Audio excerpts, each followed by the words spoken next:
My unique talents give me the ability to be assertive and diplomatic at the same time.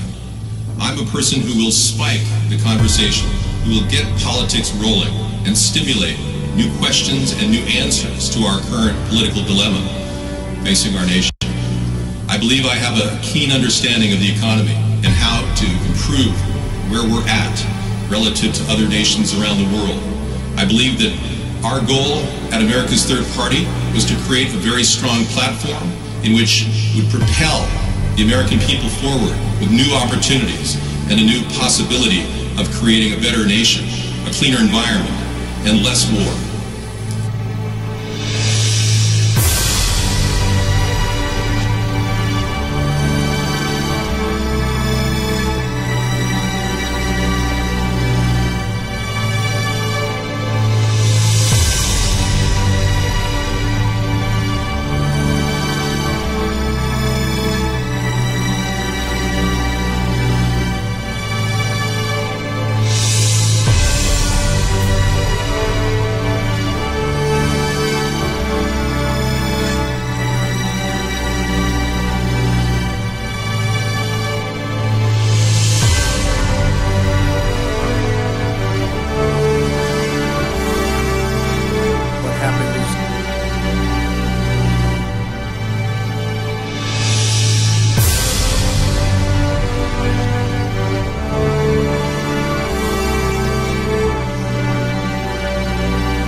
I believe that I am the best person for the job of President of the United States. My unique talents give me the ability to be assertive and diplomatic at the same time.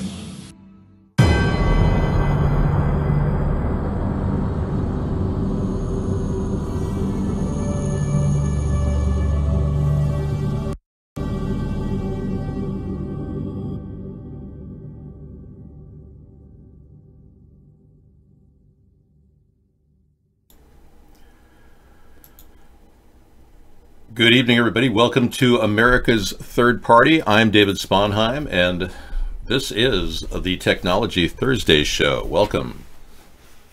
It's a pleasure to have all of you watching, as usual. We have a constant viewership around the world, which is extensive, and we know how important it is that America keeps trying to build a third party amidst the censorship that's been happening in our country. I've seen it firsthand for 9 years, since I started this 10 years ago. And we're seeing an ongoing problem now with a president that continually looks guilty.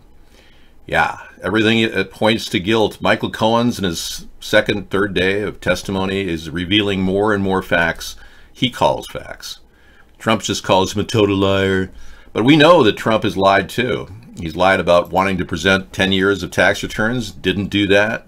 We're still wondering what he's covering up. The Democrats are working on a way to get those subpoenaed. Mueller is clearly a non-starter. He didn't even bother subpoenaing the tax returns. So after 18 months, we're seeing nothing, really. I think Mueller is just a New World Order puppet. He was when he signed the 9/11 Commission report into law, validating it when it completely was full of cover-ups. We could go on in detail into that, but I reserve Tuesdays, Truth Tuesdays for that. News about Otto Warmbier. The fact that his death occurred, it's even more disturbing when our president takes North Korea's word for it that they didn't mistreat him when he clearly was in a coma when he arrived. Yeah, people are saying, why is Donald Trump supporting Kim Jong-un's word over our own intelligence agencies? And here we are, you know, Trump talking about it like it's no big deal, supporting Kim Jong-un as though he's his good buddy. It's unbelievable. This guy flips on anything and will do whatever anybody wants just to fulfill that moment. Nothing real with Donald. And we're not seeing any progress with North Korea reducing nuclear weapons. It's all a big joke. I believe the entire meeting was set up by Putin. In fact, I know it was.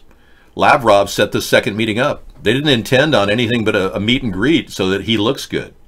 You see, Russia doesn't want to be called out. They know that they're on the verge of being called out by our country, and we need to impeach Trump because of his Russian connections, but they're still controlling him. We'll talk about that at great length tonight. It's horrible. I really believe something very bad happened to him, and I don't think that the top leadership knew about it. I don't believe that he would have allowed that to happen. It just wasn't to his advantage to allow that to happen. Those prisons are rough. They're rough places, and bad things happened. But I really don't believe that he was, I don't believe he knew about it. He tells me that he didn't know about it, and I will take him at his word. Wow. And we know that this man came back practically in a body bag. He was brain dead. He was brain dead when he arrived. Yeah. So this is a bizarre world we're living in, where a president takes the word of a known mass murderer who has killed over 350 people, and Trump's okay with that. You see what's happening? He doesn't have any scruples. Donald Trump doesn't have any ethics. He wouldn't know the truth from fiction. It's been going on for some time, this lie of his. His entire life is a lie. He's been manipulating people, and according to Cohen, Cohen threatened people 500 times. We all know Trump is threatening people. We've got video of him threatening people in Congress. He even said that if he walked out into the streets of New York and killed somebody, his supporters are so loyal they would still vote for him. That's not a normal person, folks. There's something wrong here. He's cavorting with known mass murderers. He likes Duterte, who's killed over 6,000 drug dealers, many of them selling marijuana to the people that need it in the Philippines. And he thinks that that's perfectly okay. No trial, no justice. What's really bad about Duterte is he purposely turns young Catholic girls who would never kill anyone because it's a mortal sin into assassins, so they could kill drug dealers without them knowing they're walking up with a .22 and shooting into their head. He trains these young Catholic girls to do this. And Duterte doesn't even believe in God. He even said, show me proof that God exists. Well, that's fine. You can be an atheist and still run a country. But he kills children, drug dealers, whatever. So Trump is aligning himself with the scum of the earth. Putin, Kim Jong-un, Duterte. And the American people are going, what the hell is going on here? Now trying to start a war in Venezuela is ridiculous too. That's out of the question. Trump's trying to do that too, which is the New World Order plan to do an economic hit against Venezuela right out of the playbook of Iraq and Afghanistan and Libya. Now, what's really weird, and I talked about this 12, 14 months ago, when Trump ordered officials to give Jared Kushner a security clearance, I said this is a terrible breach of national security. It took 12 months for this to finally reach the news. I've been talking about this for 12 months. And in case you didn't know, thank you, Scissor Fight, for that link. In case you didn't know, Jared Kushner reached out to the Kremlin before the election. Yep, the NSA overheard chatter from Kislyak, the ambassador to the Kremlin, and they, this is a fact, they actually said that Kushner was asking Kislyak for a private session with the Kremlin with no one listening. Kushner was trying to get a private call to a Russian oligarch to sell his 666 building on Fifth Avenue. Oh yeah. It gets worse. He used his secret information on Yemen and Saudi Arabia to manipulate the situation, forcing a bombing raid on Yemen because, and get this, they turned him down for a loan request on his building at 666 Fifth Avenue. That's when Trump ordered the officials give him, Jared Kushner, security clearance. H.R. McMaster was the only guy that walked up and said, hey, you haven't even checked the security on any of these people. He found 2 womanizers physically abusing their wives, working directly behind the president as speechwriters. H.R. McMaster made some statements that Trump didn't like, so he fired him. Then put Kushner back in position. Yeah, that's terrible. So, President Trump ordered his chief of staff to grant his son-in-law and senior advisor Jared Kushner a top-secret security clearance last year, overruling concerns flagged by intelligence officials and the White House top lawyer. 4 people briefed on the matter. The Trump's decision in May troubled senior administrative officials that at least one, the White House chief of staff at the time, John Kelly, wrote a contemporaneous internal memo about how he had been ordered to give Mr. Kushner the top-secret clearance because John Kelly was holding the ship together. Now Trump is systematically firing anybody that disagrees with him so that Jared Kushner can remain in a position where his ears are to the top secrets and could be used as leverage in any economic meeting he has with world leaders. I wouldn't doubt he has a brain implant connected directly to the Mossad. Kushner goes to the same synagogue that Donald Trump has been affiliated with related to the Russian oligarchs. The Chabad Leibovich is how Donald Trump originally got the money from the Russian oligarchs to sustain his business in the early mid-2008, 2009. Right around the mortgage debacle time when companies were closing down, Lehman Brothers, you know it. We saw Donald Trump cash rich. Cash rich. You want me to see if he's handsome? Yeah, he's a decent looking guy. I'm not here to talk about his looks. I'm talking about top security clearance risks. And I'm in alignment with John Kelly on this. This is not the guy you want to give top secret clearance to. Okay, so moving on past Otto Warmbier, they've got the one simple lie by Michael Cohen could invalidate his entire testimony. I went to this story and I played it. Let's take a look. CNN has a pretty good recap here. Hill today behind closed doors. His sit-down inside a secure facility with the House Intelligence Committee comes after an explosive open session Wednesday with House oversight. He is a con man and he is a cheat. House Intelligence Chairman Adam Schiff told CNN his committee would focus on finding out more about the president's potential criminal conduct. Schiff tweeting, "We'll examine in depth many of those topics, including Trump Tower Mosque, today behind closed doors." His sit-down inside a secure facility with the House Intelligence Committee comes after an explosive open session Wednesday with House oversight. He is a con man and he is a cheat. House Intelligence Chairman Adam Schiff told CNN his committee would focus on finding out more about the president's potential criminal conduct. Schiff tweeting, "We'll examine in depth many of those topics, including Trump Tower Moscow, Roger Stone WikiLeaks, and any White House role in Cohen's false statements to Congress." The committee wants to examine Cohen's claim that Donald Trump Jr. told his father about the meeting with the Russians at Trump Tower before it happened in June 2016, as well as Cohen's claim that Roger Stone informed the president that WikiLeaks was about to expose emails from the Clinton campaign and the DNC. House Oversight Chairman Elijah Cummings said there's a lot more investigating to be done across Congress. What we did yesterday was we gathered a lot of information that I think will be, we may not look into it, our committee, but one of the 5 or 6 committees will. Elijah Cummings has done the due diligence. You see how slow he talks? That's how slow they're doing the job of investigating this president, who is clearly working for Russia. Now, Michael Cohen, I believe, is a very, very converted man. I mean, he seems a lot lighter, fresher. You notice how he seems like he's got a load off his back? Because the truth shall set you free. And he has learned the hard way that he can't go through life as a fixer, taking people's requests like Trump's 500 requests to threaten people. He's a new man. It's like he's reformed. I would gladly pardon Cohen in a second for what he's doing to advance this investigation.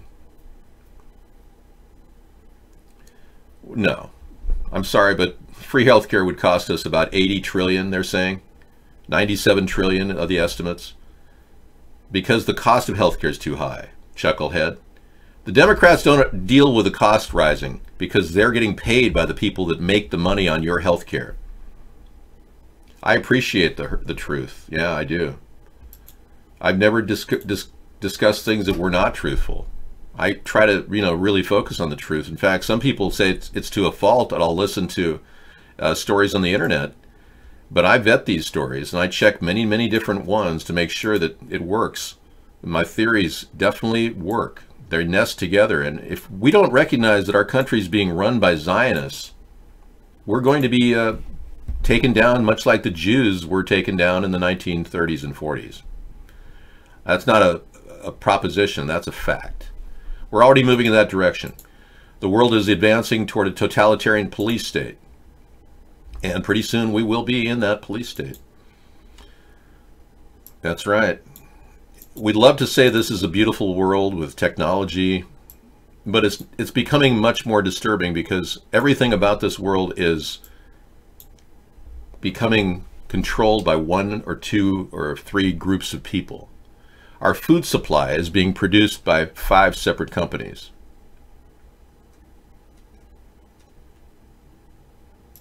Yeah, don't talk about people in the show who are slandering me left and right. They're being paid to do that. Yes, Trump used his charity foundation money to buy a portrait of himself. That's right. There was a silent bidder at his auction, and this came up with Michael Cohen yesterday.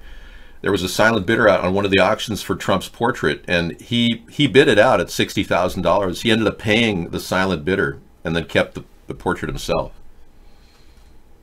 I look like George Clooney, really? I don't think so. My father knew Rosemary Clooney, his mother. They got to know each other pretty well. I'm actually older than George Clooney, I believe. Yeah, he's a different guy. I don't look a bit like him. Yeah, I don't see myself getting older like he's getting older. I think he's had a hard life, you know. That head injury, it wasn't easy. Oh, I'm 1 year older than him, yeah. Soon to be 2 in April. Yeah, he was born May 6, 1961. He's 57 years old. And I was born in April of 1960, so I'm 1 year older than him. All right.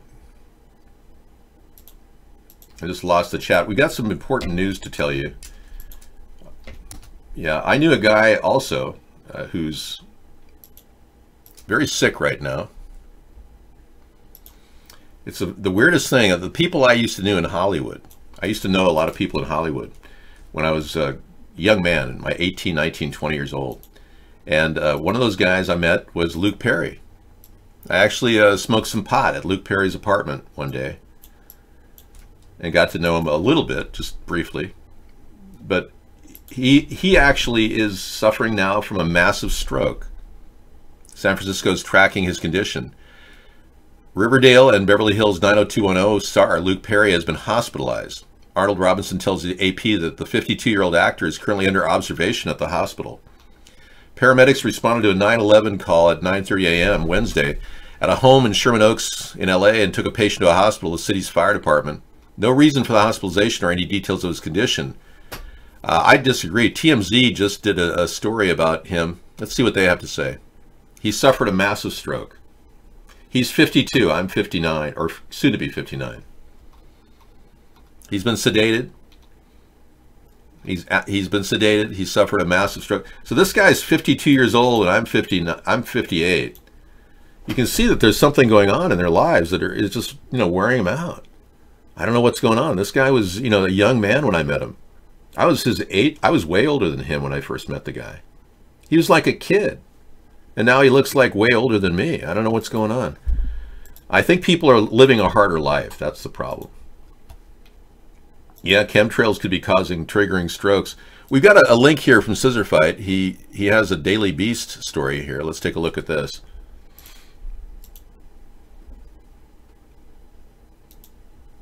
Hi, Clinton got ahead of the Oval Office crickets. Nothing new. Obama aligned himself with impeach. Mark, we're planning on impeaching Trump. Yeah. For what? He says. Well, collusion with Russia, obviously. The Shabbat Leibovich group, right? I was watching that. Okay. Here we go. This is the story that Scissor Fight sent in. House Intel will call Trump organization money man Alan Wiesenberg Wieselberg to testify. So he's already testified to Mueller, but now we're going to get more. He had limited immunity under Mueller. They want to know if Trump really did write Michael Cohen a check for $35,000, because it sure looks like he did, as hush money. And that's something that is going to be verified when Wieselberg, what a name, Wieselberg, received renewed congressional attention after disgraced Trump fixer Michael Cohen on Wednesday repeatedly mentioned the Trump Organization's CFO as crucial to various aspects of dubiously legal practice by Trump regarding the hush money of Stormy Daniels. I'm a little concerned about the discovery process that Mueller did, because it looks more and more like that's a hate site. That's actually run off of a pedophile server. This person who just posted the link here, that's a pedophile server that they're running that off. It's a libel site that's been engaged in libel against me and is atrocious. Really needs, they're going to be prosecuted eventually. I saw all these beautiful animals. Yeah, I saw today. I saw. We've got everything. We've got over 30 or 40 different varieties of birds where we live. And today I saw 2 mourning doves eating the bird food I put out. And they scrounge around the bottom because they don't fly up where the feeder is. They get all the stuff the birds knock down, but they are so beautiful. You know, they mate for life. So if you ever want to be like a mourning dove, you'll find the right mate and mate for life. Yeah, that's a great series by David Attenborough, yeah. Do you think Russian collusion accusations will go anywhere? Johnson, I believe that they will, because there's more than enough to tap into. You know, when there's a big pit full of something people need, or they draw from, like water, people flock to water. Well, there's so much Russian collusion that you can't help but look and find stuff. So they think that this Michael Cohen interview, or 2-3 days of testimony, is opening up Pandora's box. It's raising the eyebrows of many Democrats who just sit there and go, oh, you know, and they're finally waking up to how severe this is. Now, the whole story about Kim Jong-un not getting his 900,000 bottles of vodka, that's a Russian trick that they do all the time. They coaxed him into meeting Donald Trump because they know that the meet with Kim Jong-un is just for show. It's pomp and circumstance. But this meet and greet is just for show to make Donald Trump look like he's making progress. You see, Russia's trying to master his image. They're using Soviet-style techniques to do it. So they offered Kim Jong-un 900,000 bottles of vodka as a reward. I'm serious. He made the trip, and then they pulled the order, and they kept the vodka in Russia. The Russian minister actually did the reveal. So Kim Jong-un must be really pissed off. But he can't do anything because he's tricked into this entire meeting where he has to eat caviar and eat Swiss cheese. So it's not so bad. And he doesn't have to offer or concede anything. Russia made a deal. They'll give Kim Jong-un all the nuclear weapons that they want. And our president is so stupid that he believed Putin when Putin said that they didn't have any nuclear weapons in North Korea. And we've had the conflict back and forth. At this point in time, I really appreciate. We have an ongoing discussion about this with people. Yeah. You know, I'm going to go check the pan right now. It's at level simmer, but I'm going to turn it off. So here actually, we'll play you a little clip of Sarah right now because she's been out of the show for a couple days, and she'll be back tomorrow for sure. She might be back tonight, but this is her talking about her her master's degree that she got. It's pretty cool. Yeah. If you haven't seen this, this is your chance to see it while I check the stove, and I'll be right back.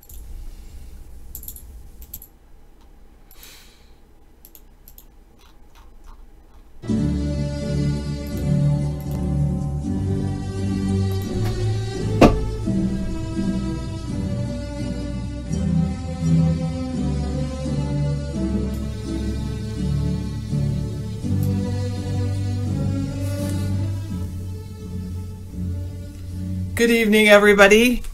as you know or may know, I recently earned my master's degree from Western Governors University.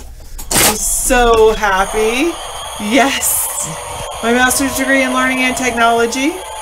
Yes, thank you, thank you. So here I am, officially a graduate. My good friend, actually my student mentor, gave me the cutest little gift. I have to show this to you.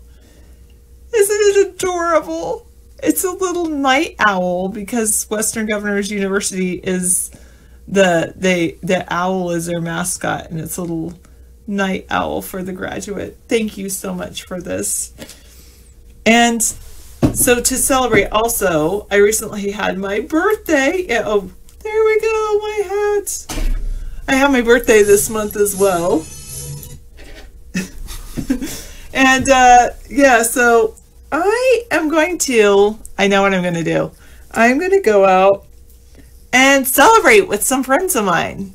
So I know all of you awesome Vaughn Livers and iVloggers and Periscopers and all you other wonderful people on the internet. I will miss you. I'm going to be gone for a few days. I'm taking a few personal days to go spend some time with some friends.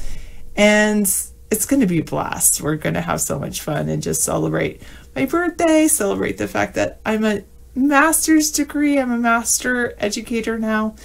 And yeah, and I'll be back by Friday, but I'll be back by March 1st. So it'll be a brand new beginning for all of us online. A brand new beginning for me, and brand new beginning for all of us. So definitely by March 1st, I will be back. And I'm sure David has got you covered. I mean, he's awesome, of course. David, you're awesome. I just want to say I'm going to miss you too. And but it's important to have a little me time with me and my friends. So I'm going to do that. And then I will be back on March 1st, brand new beginnings, and we'll have a blast. So thank you for enjoying the show. Thanks for watching me and David. Thank you for supporting me as I was getting my master's and encouraging me, because you guys were part of my support team too. So thank you all, and I'll miss you, and I'll see you soon. Take care.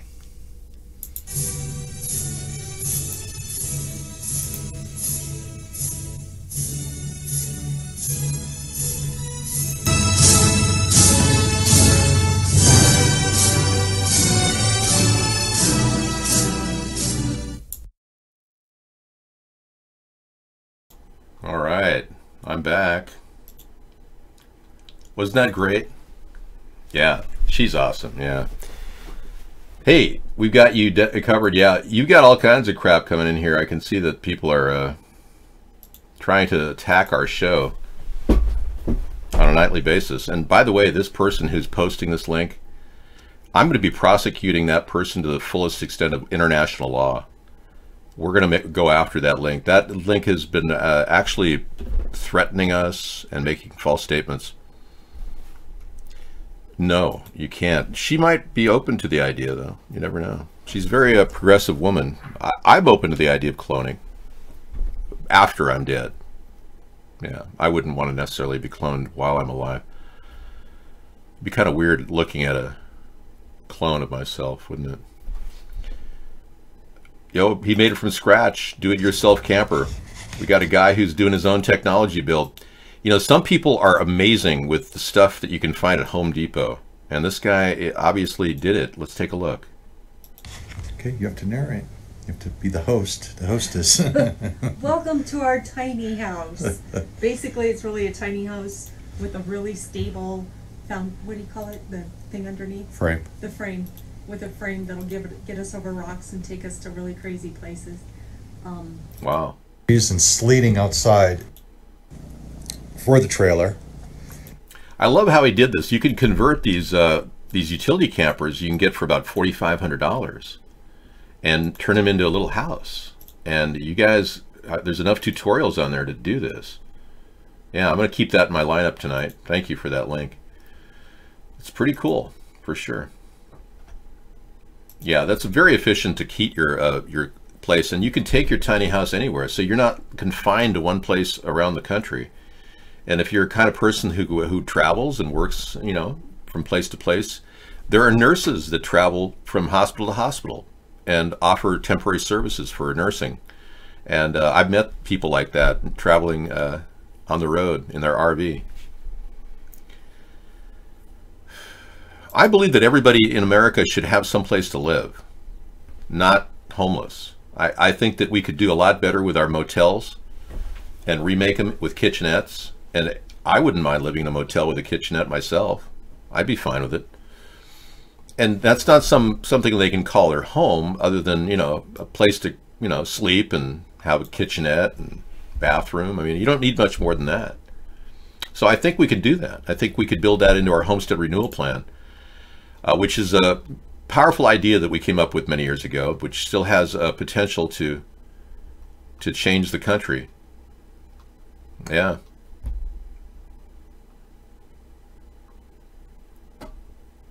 Just don't have it right in front of me. Looking for it. Yeah. Oh, here it is. Ta-da. This we want to do, we want to take houses that are old and decrepit and turn them into really nice vinyl sided or painted houses with new roofs, like a 30-year roof. And part of the roof could be facing south, could have a very indestructible solar panel built onto it. And the cost could be a lot less than you could ever imagine. In fact, you can pay for it just by saving money on electricity. We'll get a cut out of that money to pay for the solar panel and the installation. It'll pay for itself. And you'll still save money on your electricity, because 35 to 45% of your sun energy can go into your electric bill.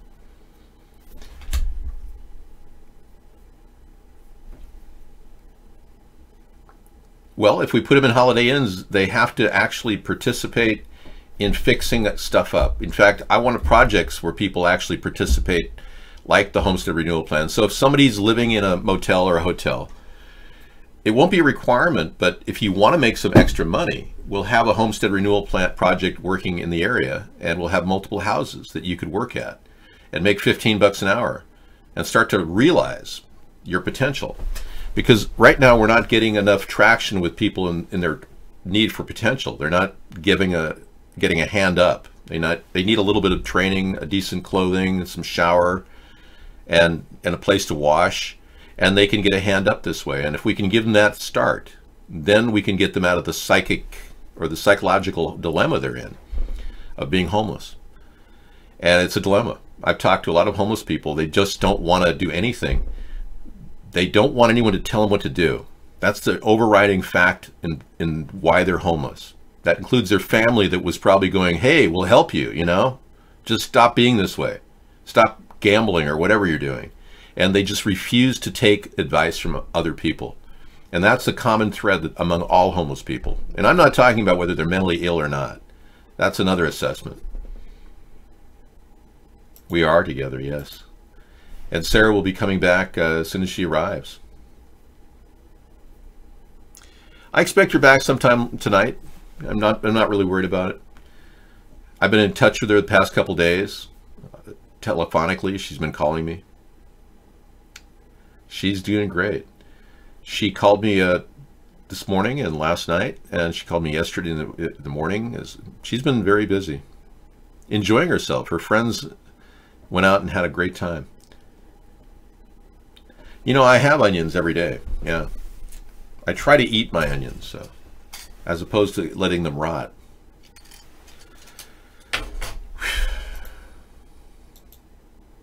Everything's fine.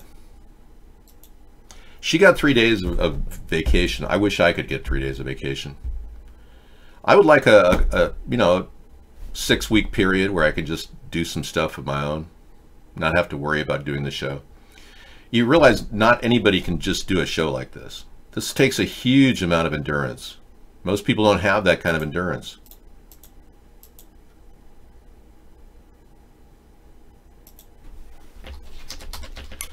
That's weird. Hang on.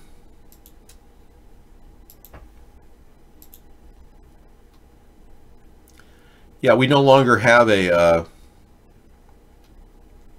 pro account. So pro account has been taken down to, yeah, no more pro account.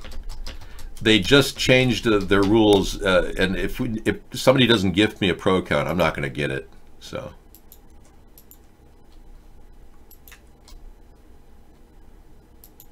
you could do a show like yours, choose not to. You can't, no. And I'm telling you, a show like this is almost impossible to do consistently every day. Nobody's got this level of consistency in their record. I've got the most consistency of any broadcaster in the history of mankind. There is not a person on this earth that has been more accurate and timely and with such perfect commitment to this show. So yeah, you're never going to find anybody quite like me. Yeah, there's a lot of people who jump in there thinking they can pull it off, but 10 years constantly every day, never taking a break except for Sundays where I take a day of rest. Let us listen to Mr. Cohen. Shall we? Yes. We could also listen to Ocasio-Cortez. She's making headway, babbling in Congress. For some reason, she's got the stage in the mainstream media, and people like you and I, we don't get a chance to speak out. One focus for Cummings, hush money payments Cohen says he made to Stormy Daniels to keep her quiet about an alleged affair with Trump years before. Cohen showed lawmakers 2 reimbursement checks. One he said was signed by the president, and the other he said was signed by both Allen Weisselberg and Donald Trump Jr. And do you know if this criminal financial scheme that the president, Allen Weisselberg, and Donald Trump Jr. are involved in is being investigated by the Southern District of New York? I'd rather not discuss that question because it could be part of an investigation that's currently ongoing. Allen Weisselberg is the Trump Organization's CFO, and he's provided testimony to federal prosecutors in Manhattan in exchange for limited immunity. Chairman Cummings says he may call both men in for questioning before House oversight. And Cohen opened the door to financial and tax fraud investigations, handing over the 2011 and 2013 financial statements Trump allegedly gave Deutsche Bank as the basis for a loan to buy the Buffalo Bills. Cohen suggested Trump inflated his worth for this loan, as well as on other occasions when it suited his interests. Did the president ever provide inflated assets to an insurance company? Yes. And Cohen also suggested that prosecutors in New York are looking at other potential criminal conduct by the president beyond those hush money payments. Of course, we've already reported that SDNY is looking into the Trump Inaugural Committee, as well as executives at the Trump Organization. And Jake, of course, with House Oversight Chair Elijah Cummings saying that he expects widespread investigations over several committees. It appears that these 3 days of testimony from Michael Cohen may just be the tip of the iceberg. The tip of the iceberg. So, yeah, perjury, bank fraud, you name it. Trump is up for a... I am humbled. I am thankful to Chairman Cummings for giving me the opportunity today to tell my truth. And I hope that, as Chairman Cummings said, it helps in order to heal America. I really like this guy, you know? Yeah, I don't consider him a rat at all. I think he's finally come around. You know, when your whole family's on the line and you get thrown under the bus by your president, you got to wonder, you know, what goes on in his mind. He went through a complete metamorphosis. He even looks a little younger and healthier. It's like he's relieved. Yeah. Isn't that great? So that's the old adage, the truth shall set you free. And it truly is making him feel better. Even though he's facing, now this is not easy. He's facing, what, 3 years? I think they're going to give him 3 years. Yeah. That's sad, in a way. He got sucked into the Trump machine, lying to people and threatening people.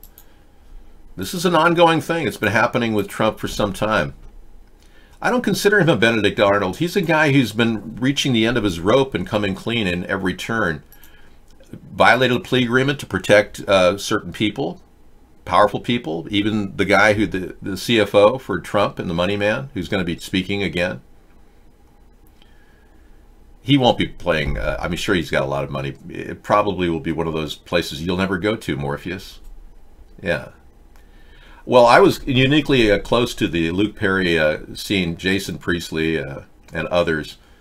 I remember the early days, and when I was about 18, 19 years old, I'd see these young guys, they're like 15, 16, and they all got together and got a series because they were all connected. Their family were all powerful in the industry. And most of these people had connections to top entertainers. So in Hollywood, it's who you know or who you blow. Believe it or not, that's the truth. And that's really a sad truth that many of us don't even want. I wouldn't even stay in Hollywood because I encountered all these weirdos. It was bizarre. Yeah. That's why for me, it's a unique thing to see somebody who I saw as a young guy who looks older than I do, walking around and now having a massive stroke. The 90210 reunion should happen. I think Jason Priestley's got a lot of acting left in him. He's a good actor. He really is. I always thought he was a emotive character, a good actor. He just needs to stay, on the straight and narrow. And I know now that Luke is in this situation, and there was another big player in this, that friends of friends, was Dean Martin's son, Ricky. He was a Hollywood, children of the Rat Pack kind of thing.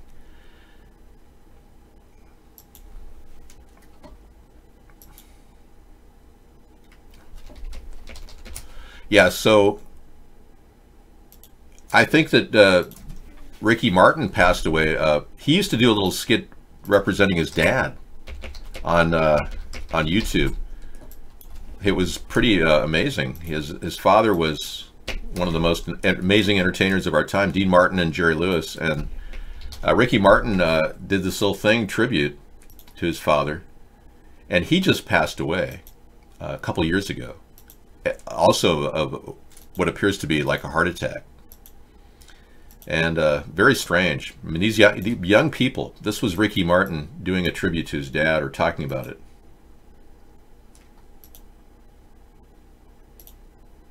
Ones that only... And Dina. Then he married my mom, Little Jeannie. Jeannie, was she an actress also starting out? Orange Bowl queen. There you go. Yeah. A beauty. Absolute gorgeous. Still is. Still is. Gonna see her tonight, as a matter of fact. Oh yeah, she's coming down. We'll talk about that too. And then there was Dean Paul. So he looks a lot like his dad, Dean Martin. I knew this guy. I was, talking to him quite a bit when I was on his boat. Actually got invited to a party one time. I had a massive yacht in Marina del Rey, and I'll never forget looking at him at the captain's chair of the yacht, and below was a studio, a sound studio. There was, and you could cut anything you wanted in the sound studio in the bow of the boat. It was amazing. His yacht must have cost $25 million. Anyway, he inherited his father's fortune because his older brother ended up dying crashing a plane as an Air Force pilot.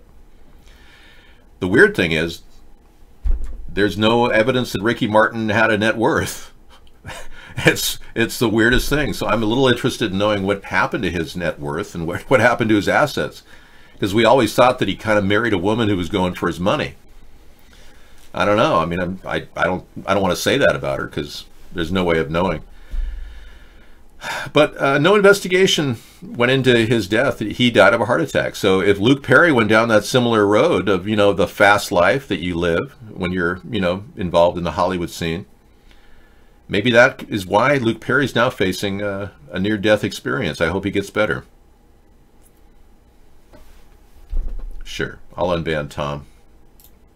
Some of you want to keep your names. You can be unbanned in our show. Sure. Mathematics AI challenge designing the world's most complex 120-sided dice. All right. Take a look at that.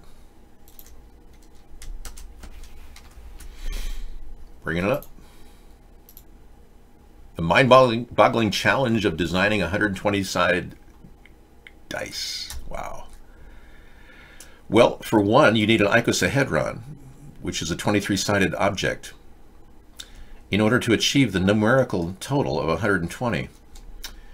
I only know that because I am very familiar with the icosahedron. It's a mathematical model used in the floating point technology. All right, we're done with that technology story. Anything new other than Donald Trump not accomplishing anything with North Korea? Nobody trolled you, no. That's not Ricky Martin. That's a different guy. His Ricky is spelled R-I-C-C-I. You're talking about Ricky Martin, the famous singer. Yeah, different Ricky Martin.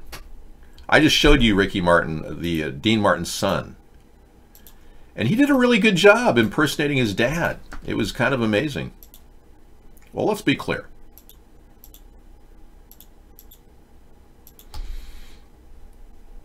But I didn't think this was going to be about Ricky Martin, his impersonations. But okay, we'll play a little of it. Yeah, there he is. He was born in 1953 and he died in 2016. And he loved talking about his dad.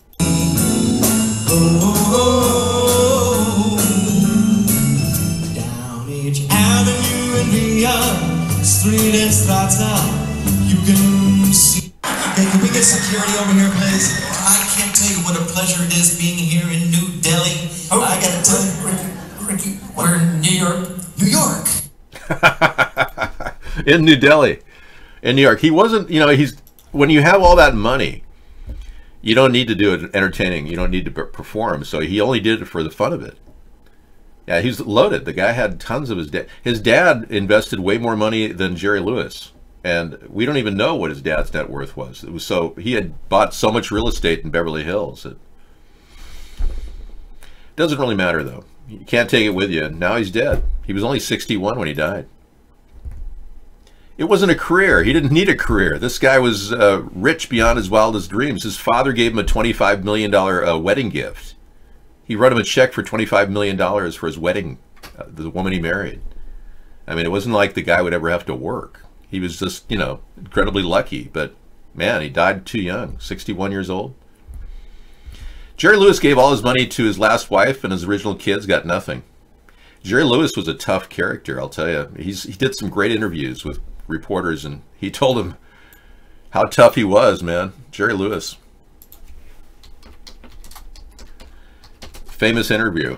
It's almost amazing. He handled the questions like a pro. Look at this. Have you ever thought about retiring? Why? Was there never a moment? Why? You got it. Okay, thank you so much. Oh, yeah, thank you. What are you people doing? What are you doing?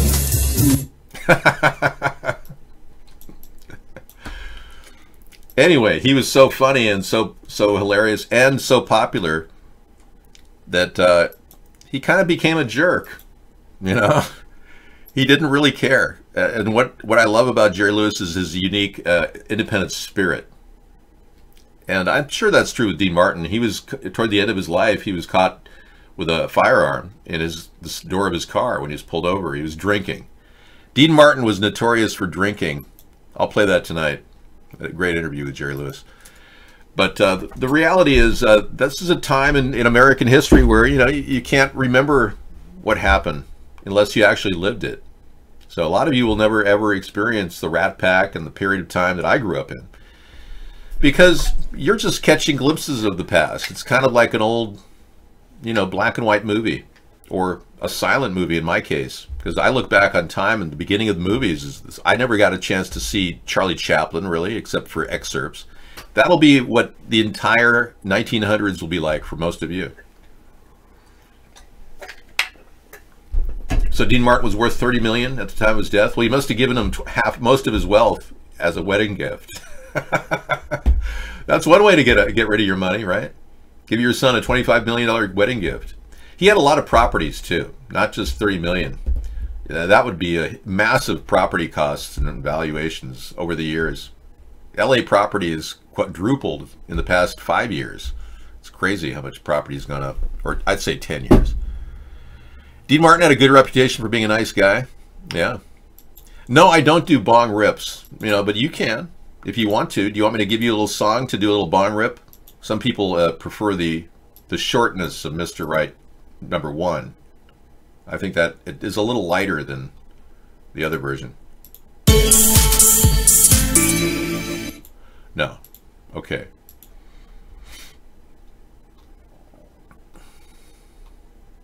You really want to commit to a bong hit? You can if you want. North Korea, we're still talking about that? Okay.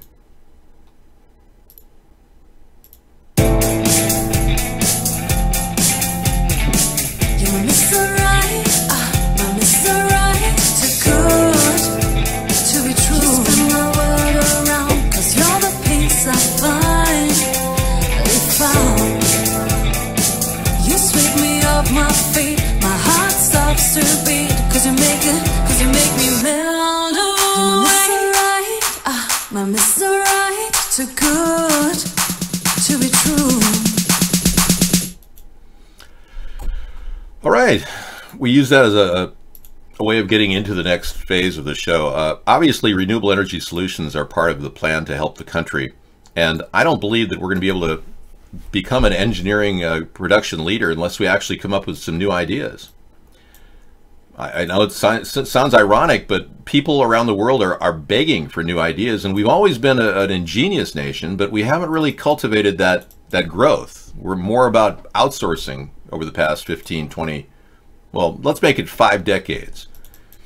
So I believe that we can actually start producing things at the federal level. Government, corporate agreements and partnerships are not uncommon, and we can start building something like a renewable energy windmill that can harvest energy at levels as low as, say, like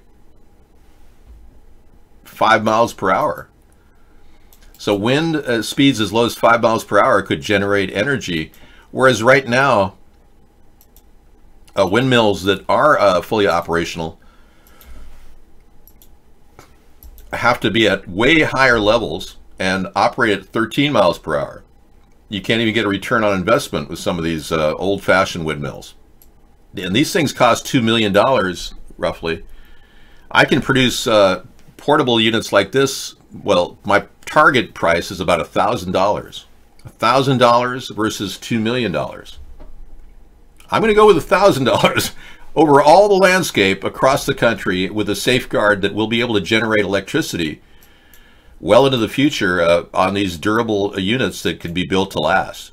And we can sell this stuff overseas if we perfect it, and our products could be easily purchased by other countries because they'll see this type of renewable energy technology as a brand new big bolt of new opportunity for America. And again, these are real ideas as opposed to what the Democrats, Republicans do, which is just talk about spending money. And we all remember what happened with Solyndra. Barack Obama rather spent $530 million on Solyndra, and we lost all that money. And then he gave $1.5 billion to Fisker Motors, and Fisker Motors lost all that money. So Barack Obama lost about $2 billion on renewable energy larks without turning a profit. $2 billion to not turn a profit is pretty stupid. Okay. What happened? Oh, so there's a psychopath with a gun and there's a bunch of people on the stead. We'll have to find out what happens, Ivan. Yeah. Can you get a link to me? So here's a story about Jerry Lewis disinheriting his family's fortune, or his children, rather.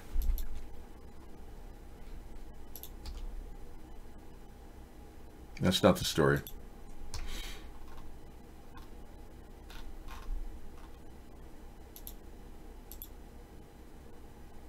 Here's the story. Well, let's be clear. Jerry Lewis disinherited 5 of his kids, and here's why we know. Jerry Lewis last month died of heart failure at 91. This is back when he died. He left behind a wife, 6 children, a previous marriage, 1 adopted daughter, and an estate worth an estimated $50 million. But that doesn't mean all of his kids will benefit either now or someday from that estate. How do we know? Because he also left behind a will behind. A will is a public document once the probate process begins, which is what happens when you use his will as an estate planning device, anyway, blah, blah, blah. He says, I have intentionally excluded Gary Lewis, Ronald Lewis, Anthony Joseph Lewis, Christopher Joseph Lewis, Scott Anthony Lewis, and Joseph Christopher Lewis and their descendants as beneficiaries of my estate, it being my intention that they shall receive no benefits hereunder. The word intentionally is used, well, intentionally. If a will is somewhat vague or difficult to interpret, determining the person's intent can be difficult. Clearly, Lewis intended to disinherit the 6 kids' names, and he makes sure his intentions are clear by adding "and their descendants." So why did he disinherit all the children from his first marriage? He doesn't say, and it doesn't matter, at least not to us. Lewis has the right to distribute his assets in the way he sees fit. Yeah. Well, we don't know why he disinherited his kids. He must have hated them. Yeah. Look what happened to the, thanks, Chucklehead. Look what happened to Falk. His story. Peter Falk. His family. We're on the side of the highway about 20 miles outside of Reykjavik. You can see this little guy spinning around all day powering telecommunications equipment. Back in downtown Reykjavik, there's smaller versions of this sitting on top of a bus stop. They're powering a Wi-Fi base station, an advertising board, and a smartphone recharging station. Cool. Yeah, they're using these vertical windmills in Reykjavik. The idea we have here, this is a Savonius windmill. It's open source technology. And I'm just placing it on electric poles because that's a perfectly good place that we could actually mount this. Yeah, Peter Falk passed away, but American actor who toward the end of his life, he had a big scandal with his family about what the will, I mean, they claimed he was incompetent. He died in 2011. They claimed he had lost competence and he was babbling, and, you know, they tried to put him away for Alzheimer's or something. Yeah, let's see, early life. Peter Falk, look at that guy. Peter Falk. Anyway, he did Columbo, and he was very popular for his Columbo series. Great, huge actor, prolific throughout the 70s. But personal life, health. Falk was a chess aficionado and a spectator of the American Open in Santa Monica, California in 1972. And his memoir is called Just One More Thing. Rumors of Falk's dementia plagued the actor in the final years of his life and were exacerbated when in late April 2008 he was photographed by the paparazzi looking disheveled and acting animated in the streets of Beverly Hills. Although the actor said his behavior resulted from his frustration or being unable to remember where he had parked his car, the images of his erratic appearance and behavior were published by the media. Falk was seldom seen in public after that incident in 2008. Well, wasn't that his shtick anyway? I mean, it was always like the disheveled detective. But anyway, I don't want to get into detail. This is too much fun. Yeah, well, he tried to fight for his rights toward the end of his life. You're ordering McDonald's and they delivered to your house. Didn't you get my cooking show? I got to show you this amazing thing I made on the screen. $5 in ingredients. I'm going to go get it. Yeah. I know. It's fantastic. In the meantime, I'm going to show you what I was doing 10 years ago when I started this whole process. And I know you've seen this before, but I like playing it. So it's my filler. Enjoy. I'll be right back. I'll show you the shrimp potato frittata. Hi. Good morning. As you can see, I'm still wearing the shirt I wore last night and yesterday at Blog TV. It's exhilarating to do Blog TV. We've been having an incredible time. This is, in fact, day 54. I thought yesterday was day 54, but we did a recount, and we determined that today is day 54 as we approach the election. And as your potential write-in candidate, David John Sponheim, I'm here to show you my hybrid electric vehicle. It's not a plug-in hybrid. That's something I want to build at the U.S. Auto Corporation that I want you, the people, to own. Check out this vehicle. Isn't that a beautiful car? Everywhere we go, we get looks. One of the reasons people look at us is we get about 60 miles per gallon, which is really nice. We've been across the country a few times campaigning, and this vehicle is truly a dream to drive. It's a little bit tough on the bumps because those tires are high pressure, just to make sure that it goes as far as it can on that gallon of gas.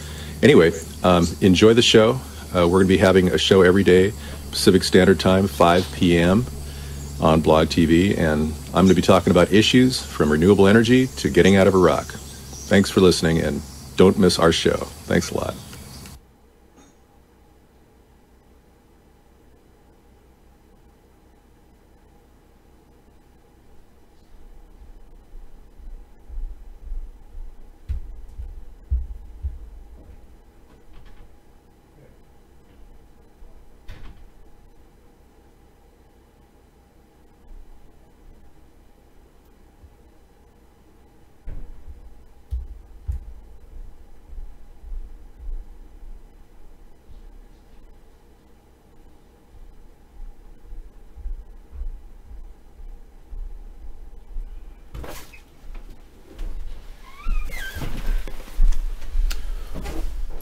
Okay, I'm not sure what happened with this screen here, but yeah, I'm frozen in time looking at myself.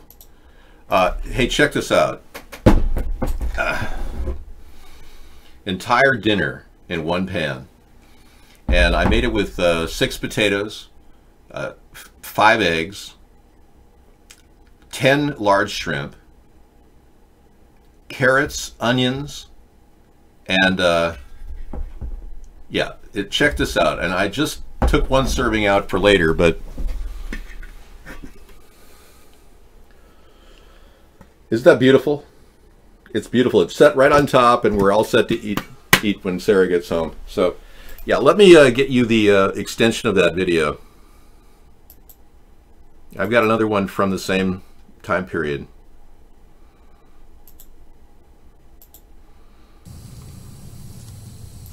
Hi, I'm David John Sponheim. It's been about 100 days since Barack Obama took office as President of the United States. In that time period, he spent close to $3.2 trillion. Money we don't have.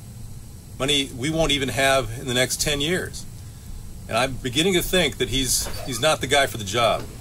And if you agree with me, and like many Democrats, I left the Democratic Party because Barack Obama didn't really come across as an honest person to me. So I suggest you vote for me in 2012. Yeah, so clearly I don't think that Trump's a very honest person either. So I'm still citing the same exact reasons why we need a third party, because we've got really dishonest people as leaders. And we've had these dishonest people for some time.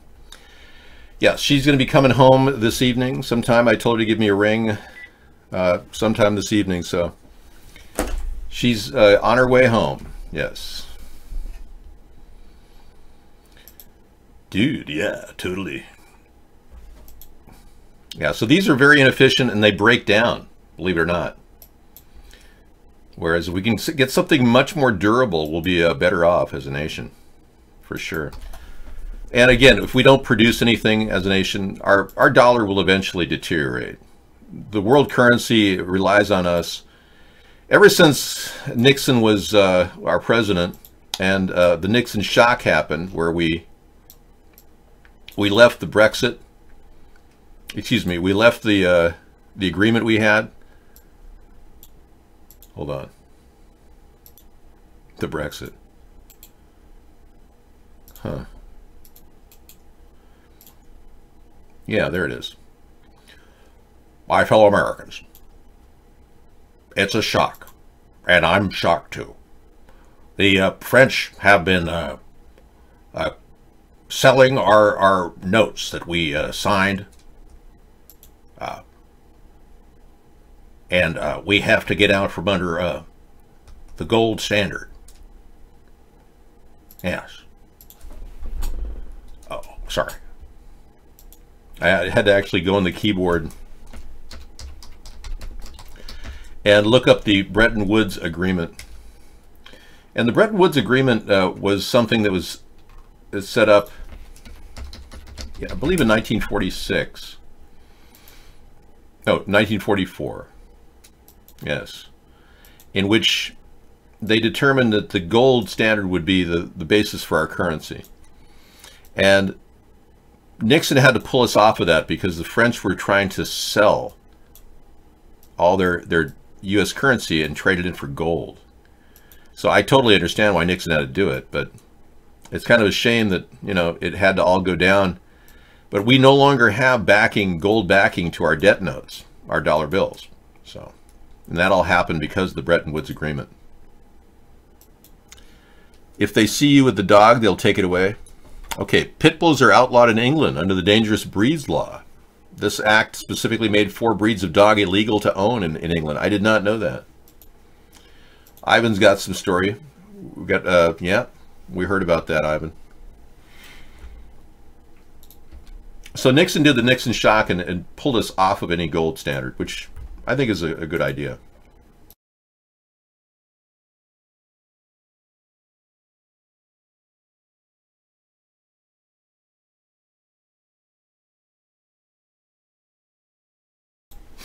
Yeah, excuse me. I just had to sneeze.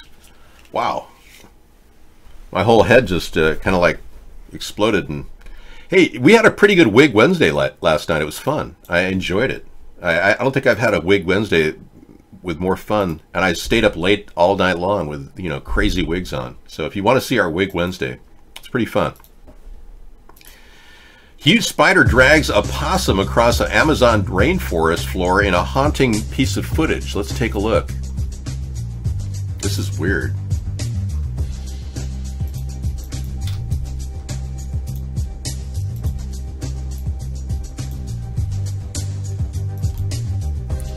Whoa. Look at that. The sound is kind of more frightening than the actual act of this massive tarantula pulling this little rodent to its final resting place. We were pretty ecstatic and shocked, and we couldn't really believe what we were seeing. Michael Grundler, doctoral candidate, University of whatever. He led a team of biologists documenting 15 rare predator-prey interactions. Kind of like insect snuff films, you know? Not exactly my cup of tea. David, yeah, Tork and the Beatles, yeah. Well, Peter Tork just passed away, and age 77. And he was a tall guy. He was a pretty exciting, happy guy on the Monkees, and apparently he got esophageal problems or a tongue cancer or something. And you guys were saying I looked a lot like this guy. I don't think so. You know, I don't see any similarity between us. Yeah, he clearly doesn't look a bit like me. Hi everybody, welcome to the show. I'm here to talk about the Beatles and the Monkees and all the great songs that we used to create. Sorry. Now, there's got to be more to talk about tonight, because obviously I did the entire Hollywood scene, and Ed Nixon passed away, 88 years old. Ed Nixon has, you know, Richard Nixon's brother. Yep, and he passed away, and Nixon was very sad, I'm sure, but he's dead. Nixon's dead. Oh, I disagree, Dave. I had some phlebitis, but I'm doing better. Pat and I settled in an underground unit in San Clemente. She and I are hooked up to life support systems. But unfortunately, his brother did, you know, that's the last surviving relative of the Nixon family, and gosh darn it. Another one bites the dust. Hey, and a woman calls a cop because a dog humped her dog. Check this out. Yeah, a dog was humping her dog, and as an America's third party candidate. I got that. Thanks, Dave. Thanks for your cameo. Yeah, that's just ridiculous to claim calling the police. This should be illegal. Calling 911 if your dog's being humped.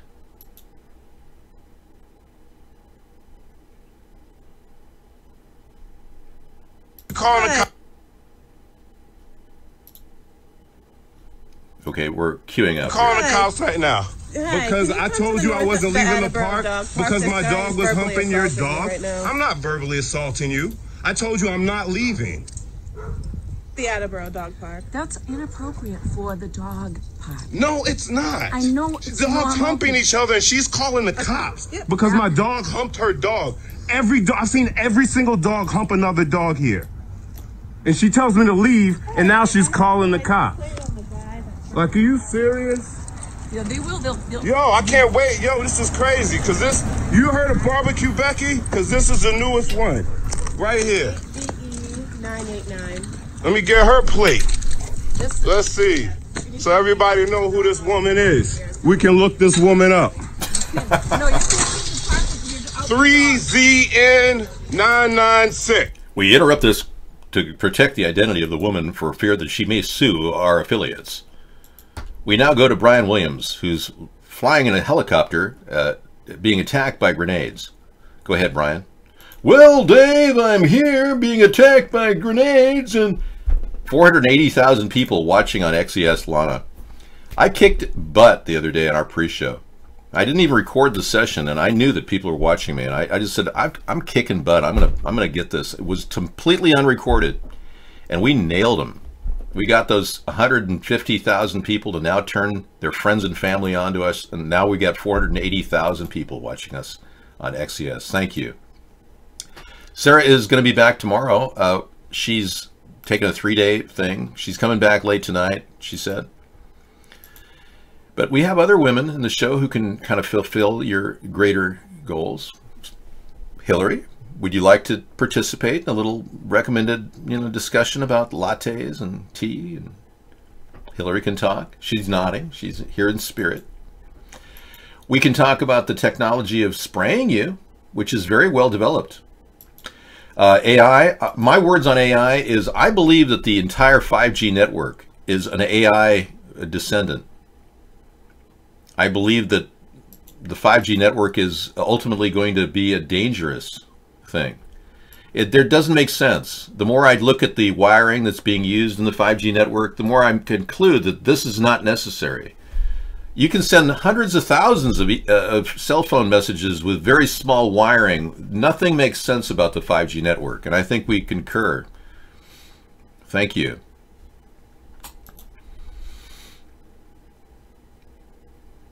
All right.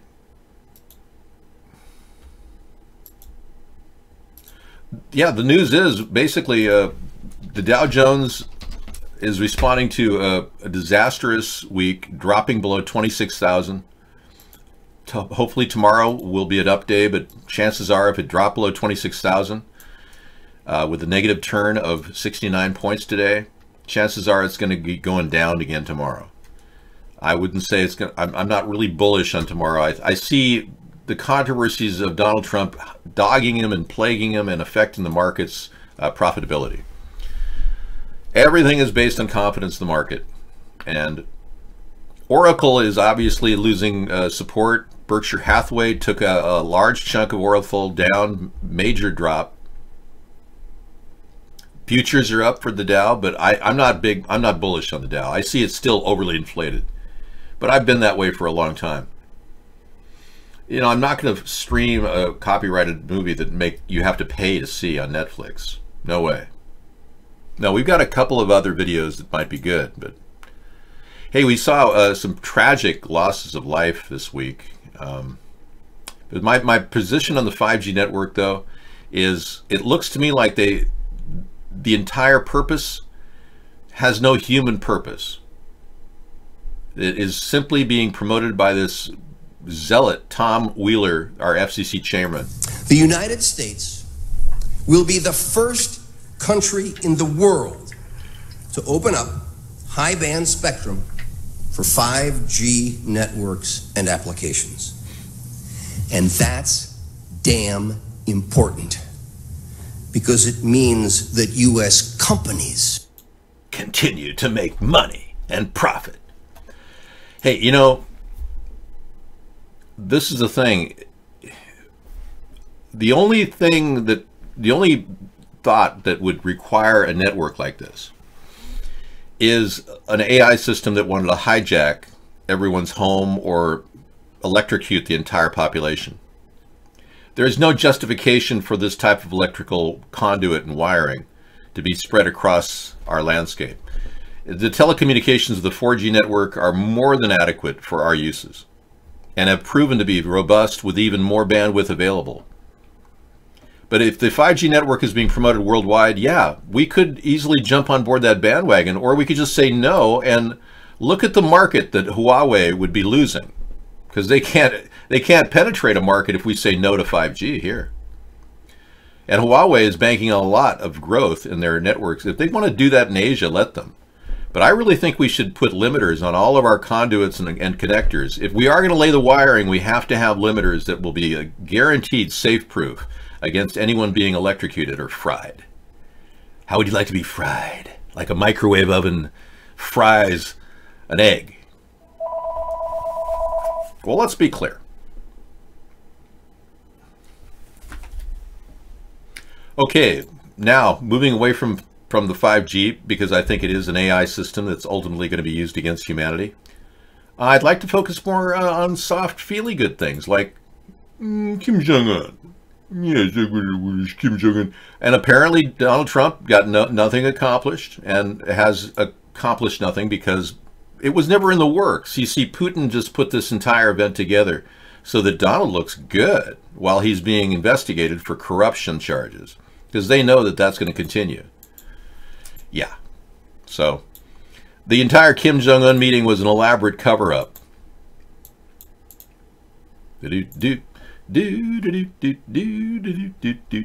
So welcome to Mayberry RFID, everybody. Yeah. Well, we may have a grid, but we also have a dangerous super grid, which is hurting, potentially harming all of us. If you are using a cell phone and holding it next to your head, every time you do that, you're potentially changing and altering the DNA in your brain. So hold your phones at arm's length. Okay. That was apparently an incoming call. Didn't get through. Colossus, the Forbin Project. Thinking this will prevent war, the U.S. government gives an impenetrable supercomputer total control over launching nuclear missiles. But what the computer does with the power is unimaginable to its creators.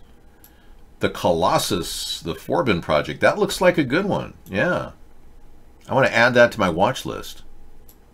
It's a very good theory. Well, I could be not Opie, I could be Obey. I'll play Obey and you can be Opie, okay? We got some great technology that came to us from Meow TV, and you know how I've been promoting the blimp plane.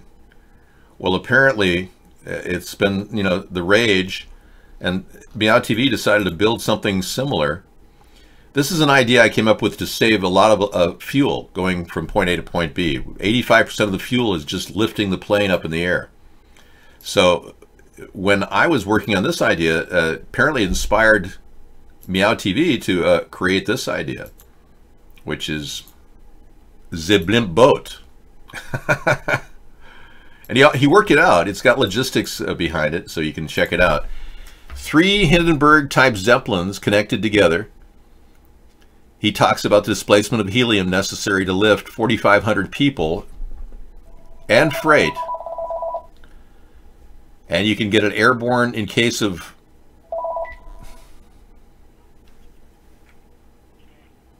Okay. Yeah, Charlie. Yeah, go ahead, Charlie. What's the question? Yes. Okay.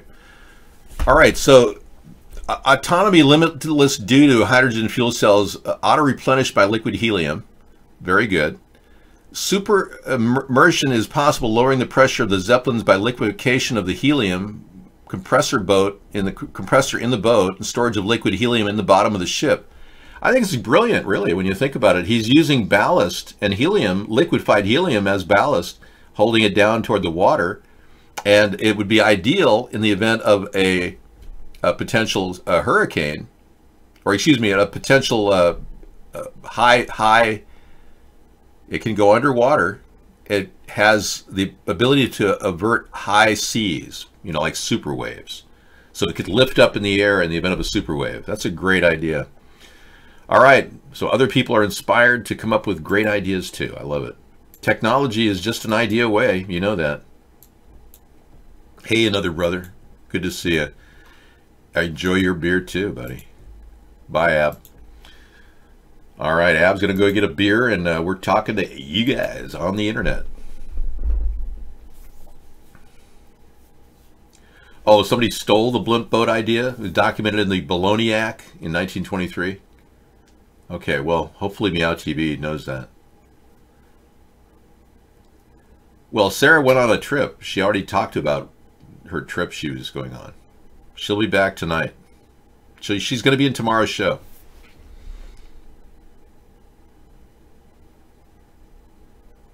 There is no other man. She just had a thing that she did with her girlfriends. The celebration of sorts.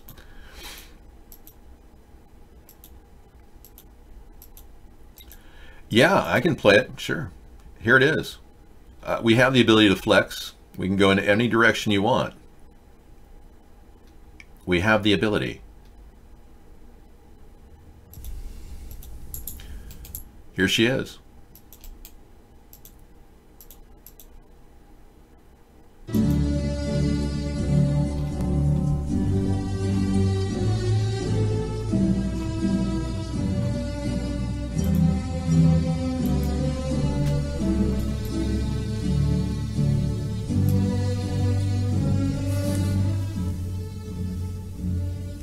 Good evening, everybody.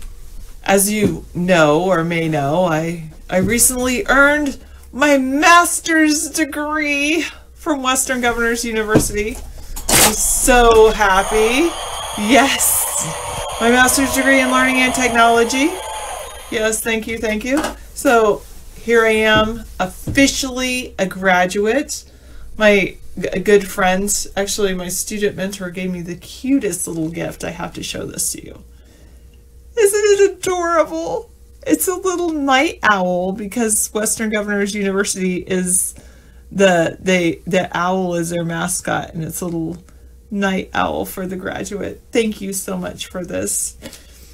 And so to celebrate also, I recently had my birthday. Oh, there we go, my hat. I have my birthday this month as well. And yeah, so I am going to, I know what I'm going to do. I'm going to go out and celebrate with some friends of mine. So I know all of you awesome Vaughn Livers and iVloggers and Periscopers and all you other wonderful people on the internet. I will miss you. I'm going to be gone for a few days. I'm taking a few personal days to go spend some time with some friends, and it's going to be a blast. We're going to have so much fun and just celebrate my birthday, celebrate the fact that I'm a master's degree. I'm a master educator now. And yeah, and I'll be back by Friday, but I'll be back by March 1st. So it'll be a brand new beginning for all of us online. Brand new beginning for me, and brand new beginning for all of us. So definitely by March 1st, I will be back. And I'm sure David has got you covered. I mean, he's awesome, of course. David, you're awesome. I just want to say I'm going to miss you too.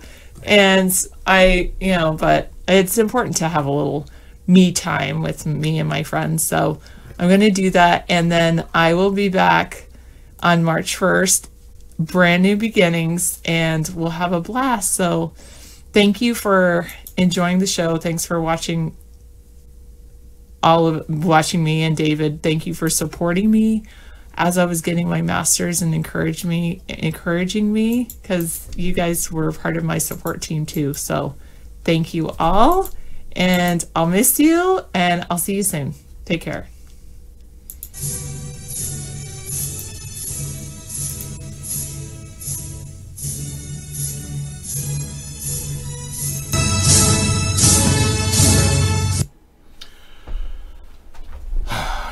Now it's dark. Yeah, let's get the lights on here. Yeah, we'll turn on the electric grid. There we go. And technology. What would life be like without technology? Wow. Well, without electricity, we wouldn't have directed energy weapons, would we? Here's a clip of something. Yeah, think of without electricity, we wouldn't have directed energy weapons. Yeah, it's like without chemicals, Dow Chemical wouldn't exist. Modular aircraft for flexible transformation. Yes. Somebody said that in the chat room, they said I was 50 pounds overweight. That was very hurtful. I can definitely see how I'm about 10 pounds overweight, but yeah. 50? I don't think so. Scroll down to YouTube video. I will. We are looking at modular aircraft made into a standard drone system using fuselage from like old planes. This is great. Yeah, I love the idea. Cool. Wow, that's neat. Alors, le projet Clipper, c'est une association d'un avion et d'un train. La partie train, ce sont des éléments amovibles qu'on peut clipper et déclipper sous cette même aile. L'avantage, c'est que vous pouvez composer votre propre avion, que des premières classes, deuxième classe. En fait, une compagnie peut composer son avion avant son départ. Les conséquences au niveau de la mobilité sont assez importantes, puisque je dirais, la modularité nous amène des propriétés qui sont celles, par exemple, de pouvoir sortir une partie de l'avion de la zone aéroportuaire pour, je dirais, la transporter jusqu'au cœur des villes, voire même des entreprises. Je dirais pour le moyen courrier, Clipper est extrêmement intéressant puisqu'il nous montre une chose qui semble être une évidence avec justement ce type d'avion modulaire, c'est qu'on peut voler tout autant qu'on vole aujourd'hui avec moins d'avions. Un avion conventionnel peut, je dirais, voler avec des biocarburants. Que devais-je de la food? Des bons éléments, j'ai mangé des bons éléments. It is hard to understand more than a minute of that without, you know, reading the... I guess I'm just a little bit burnt out on reading subtitles because I got into this murder mystery from Made in France, and I've been watching it and I've been reading subtitles, getting into this murder mystery for like 5 or 6 episodes, so I'm a little bit overwhelmed with French subtitles. But I'm trying to learn French, mais aussi, in the process, by processing simultaneously the information gathered from the auditory system and crunched with the actual voice-to-text on the screen with subtitles. I'm able to learn the language. No, we can't have people coming in here disparaging me next to Sarah or others. You're spreading lies and rumors. Sarah and I don't have any problems whatsoever. So it's of no value what you're doing. The plane will crash and kill the world. Well, that sounds like a negative attitude. Zunu, you know, you can't quote people who are stalkers here, so you can't do that. That's a stalking behavior when you quote stalkers. And Zeus, you're on thin ice. I'm going to put you on momentary waivers. I read 6,000 words a minute, so it's not difficult for me to read this slow chat. And I can always say no.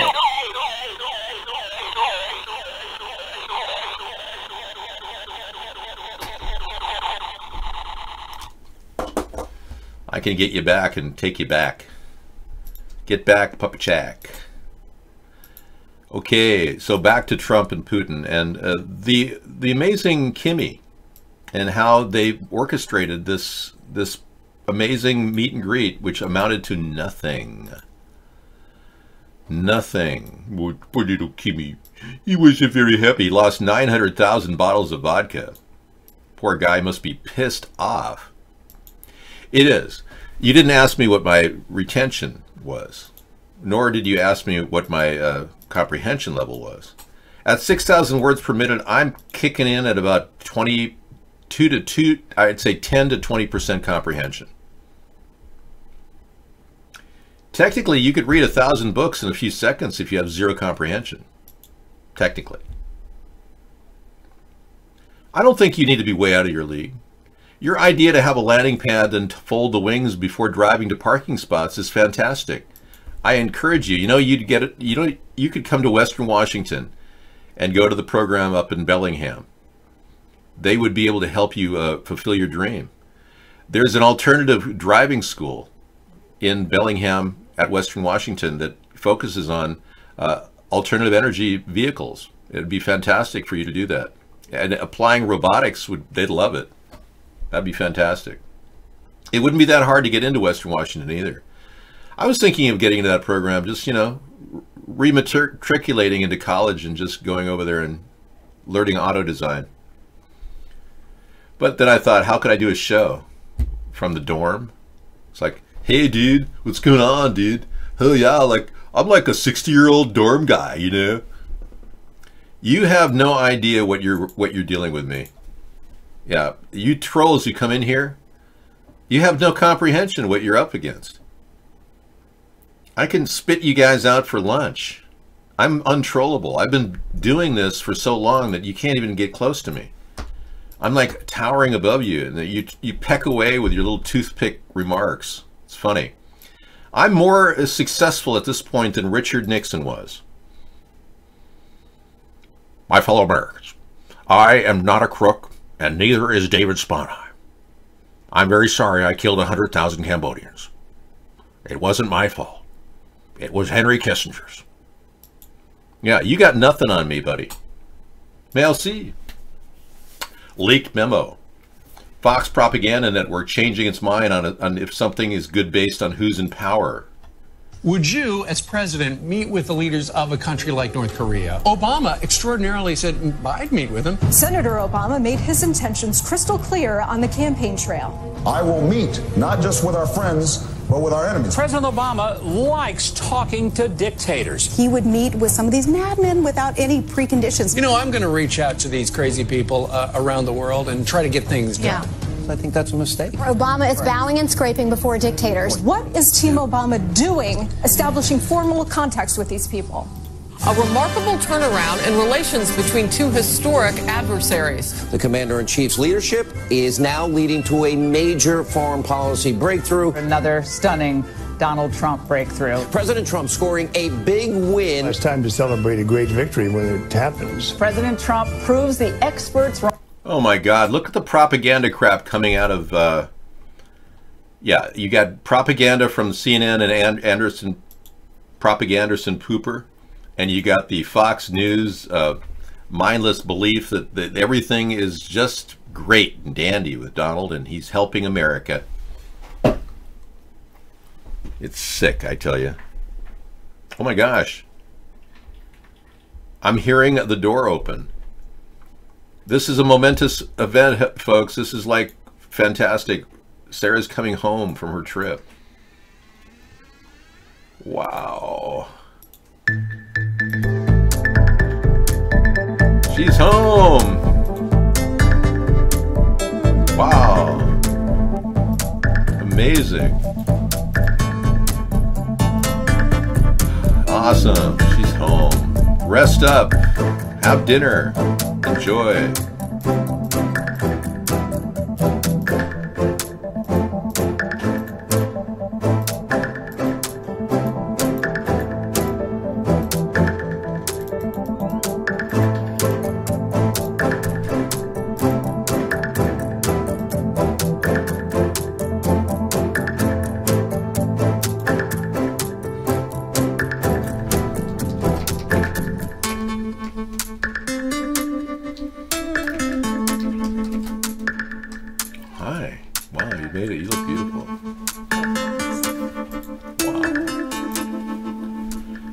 You don't have to spend much time and just say hi to everybody. They were accusing me of some horrible thing, and I was like, Sarah said she'll be home. She's been calling me every day, and she's here. This is so exciting. I just can't believe you made it. It's been 3 days. I missed you. Yeah. Oh, well. Yeah. It was so nice to see you. I might just cling to her for an hour or so. It's like, wow. She had a big trip. They missed me so much. You painted the whole house. Well, I'm on the process. Yeah, I bought some paint, and I'm painting these doors in the house with satin antique white. And I didn't put anything next to the doors, huh? No, it's all dry. I did it this morning, but it's going to be like 3 coats. I want them impeccable, so I'm going to be. That's like I'm on coat 2 now. I'm going for 3 coats. This Thank is you. live. It is February 28th, 2019, 7:35 p.m. The world is, we're back to normal now. Okay, Sarah's going to talk to you guys for a bit, tell you what she wants, and I will be... I can't help it. I didn't sleep that great last night. I did sleep great the first night, but not... Okay, we need our ops to... we've got a couple of haters coming into iVlog, so keep an eye on those. There are people that are trying to spam negative things about me, which are not true at all. Nothing that they're saying is true. And we got a couple guys over putting that libel site out there, that horrible libel site. So you got it. Thank you, guys. All right, yeah. I'm on it. So you slept about 5 or 6 hours at the hotels? Yeah, well, the night before I went 10 to 6, basically. I had a really good night the first night. Good. And then the second night, I kind of had interrupted sleep. Yeah. Well, she should model your outfit too. The beautiful black leather pants and yeah, isn't that nice? She has black leather pants. This is like the ultimate outfit. and my new shoes. Oh yeah. Oh, new shoes. You got them. Good. Oh, nice, and they fit. Yeah, I got shoe pairs. Oh, you did? Good. Of the same kind? No, the other ones are like tennis shoes, but they're the same. Actually, they're unstructured. They're my good. favorite Unstructured shoes, yeah. Unstructured by Clarks. They look good on you. Clarks Unstructured. Yeah. They're my favorite shoe ever. They're so comfortable. No behavior. I was hanging out with some of my friends. We went to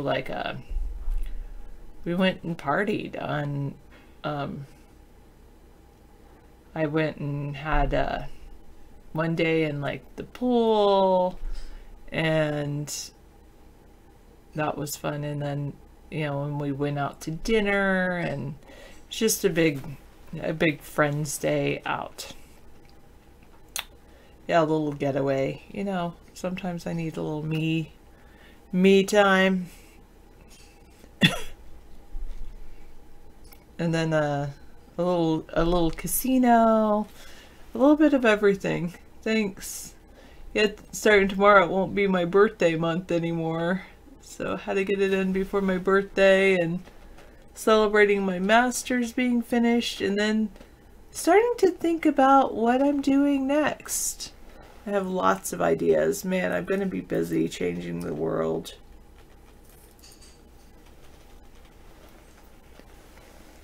Yes, me time is necessary at any age.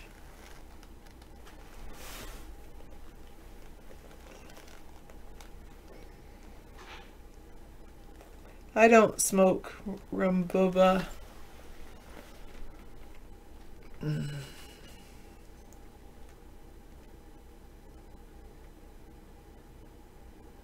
David's running for president for the rest of his life, I guess. Well, until he serves 2 terms. Maybe I do rule the world and it's my oyster. Do I wish I had the passion? Do I want the passion that David has about politics and to be president?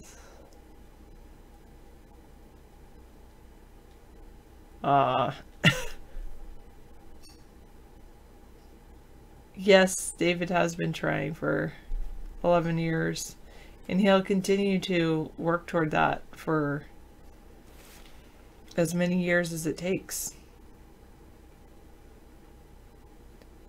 Thanks, Maxed Out Credit. Yeah, vote David 2020.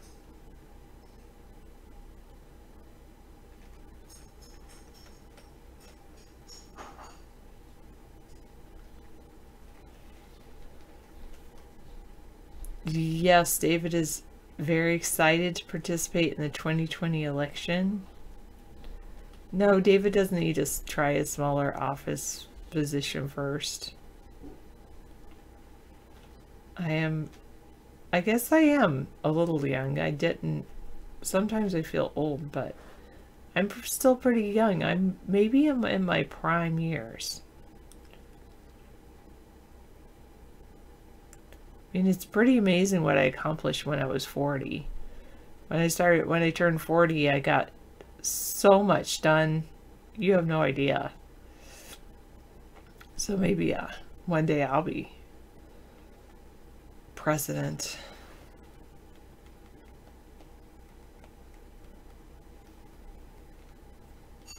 Because my head's in the way, that's why it's separated. It's all connected. It's just parts of the desert that don't have much connectivity.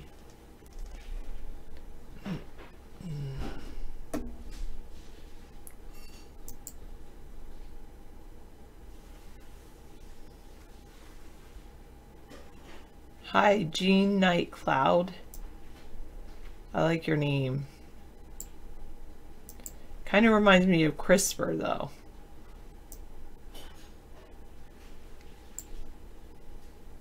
Oh, goodness.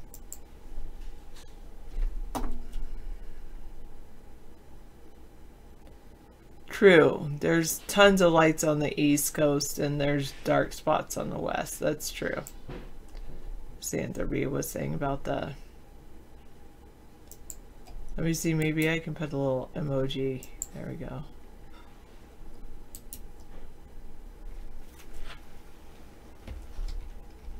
Huh.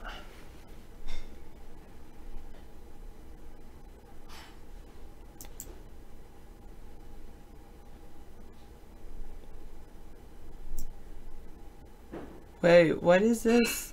Something about Wired and designing complex 120-sided dice? That's pretty cool. I just hit paste, I think, and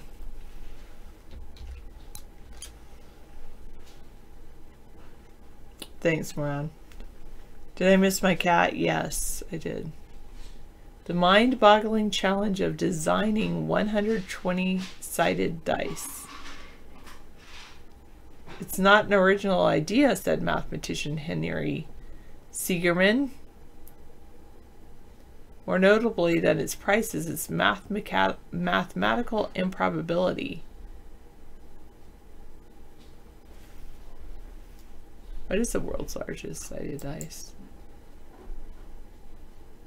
120. Wow.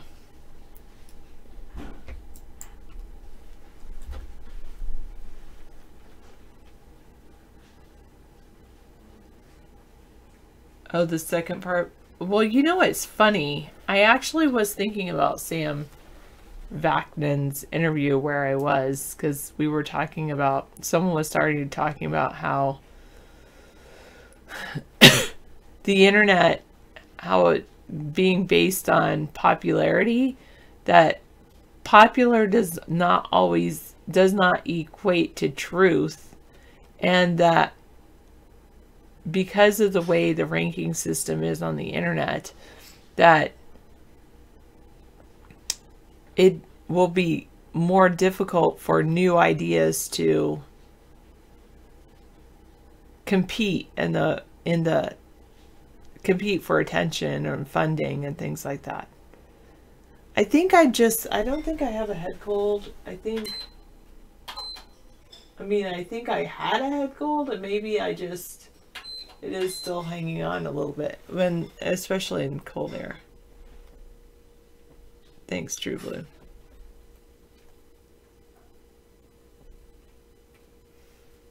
Oh, David crashed a few times. It might be all the tabs. Yeah.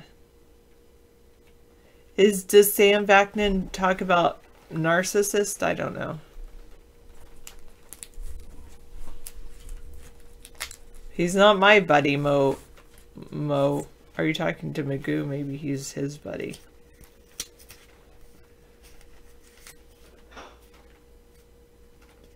Oh, I'm just I don't have a doctorate degree. Just a master's degree, and you just call me Sarah.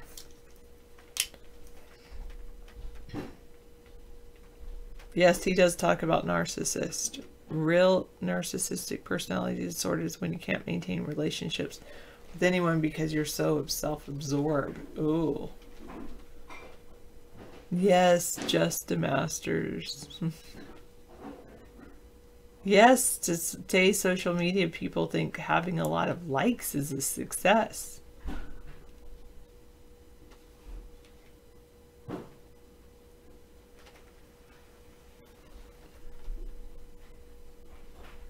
I might watch that video again because now I'm re-interested in it.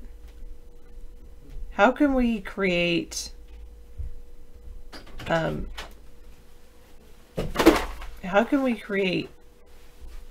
algorithms and search engines that show ingenuity?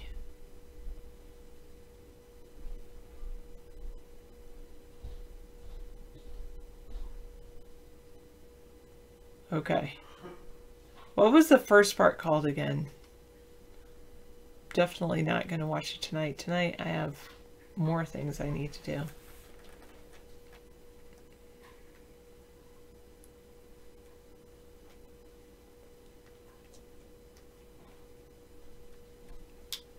It's more than just taking lots of selfies. Yeah.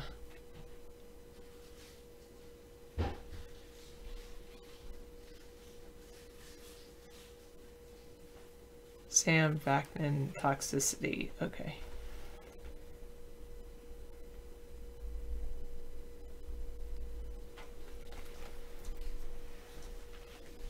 Yeah, algorithms are created with errors and flaws in their results. And then they're also created with like people with these likes, you know, most popular. And so, like, the innovator of tomorrow is going to have to be also know search engine optimization, which I don't know. That's what I need to do. Learn.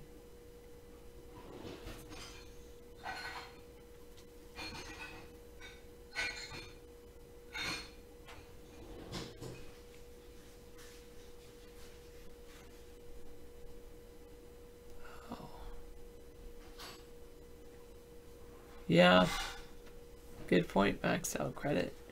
All right, the mind-boggling challenge of creating 120-sided dice.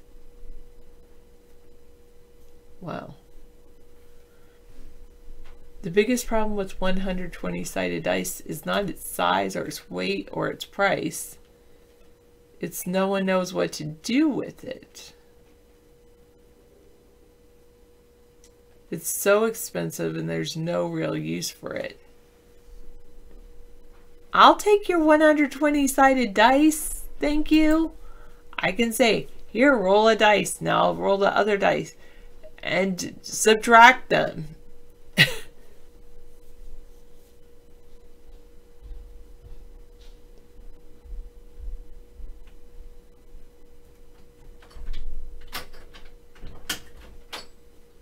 They run $3 to $5 a piece. I'm gonna go buy some. 120. The D120 costs $12. The Rolls Royce of dice. Yeah. It has a mathematical improbability. All dice are polyhedra. D20 is a special variety called a Disciacus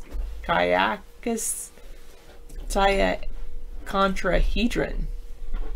120 scalene triangular faces and 62 vertices. Wow. The largest number of symmetrical faces possible for an icosahedron and the biggest, most complex fair dice possible.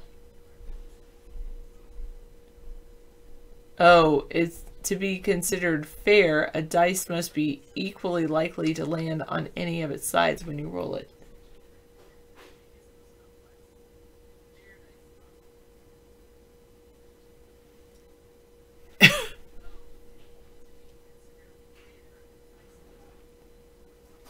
It's difficult to do. Yeah, so true. It's difficult to do any real research anymore. Yeah.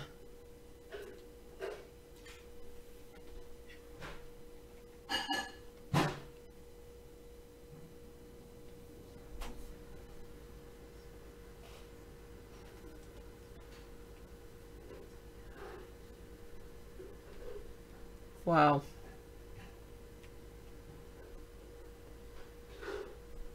The 3 days of R&R. What was the highlight of the time away? Swimming in a pool on the rooftop of a hotel.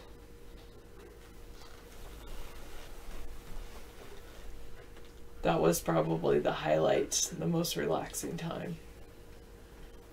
Good exercise too. I haven't gone swimming in like a year.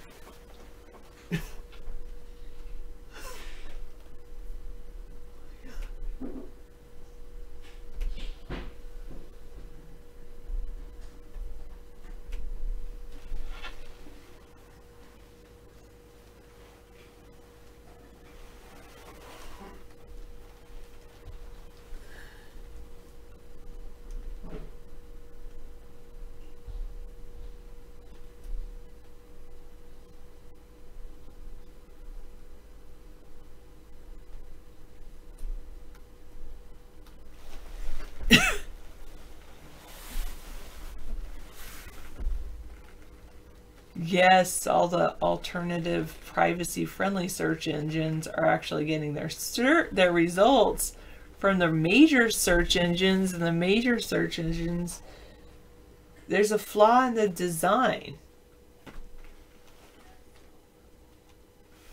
Where is this coming from?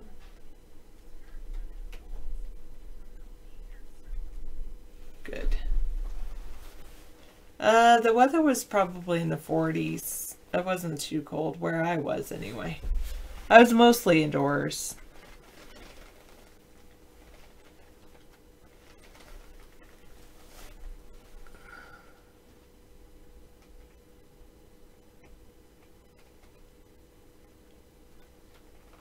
Could you go like 8 pages in and then just start?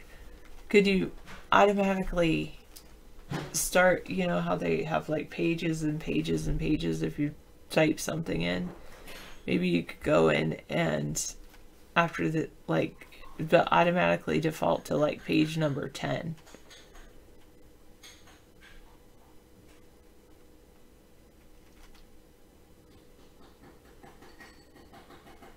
Yeah, the pool was inside a big room, and it was on top of the 35th floor of this hotel.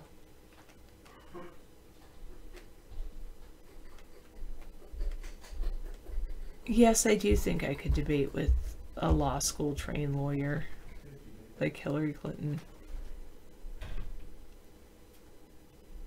Not a glass ceiling, no. But big glass windows.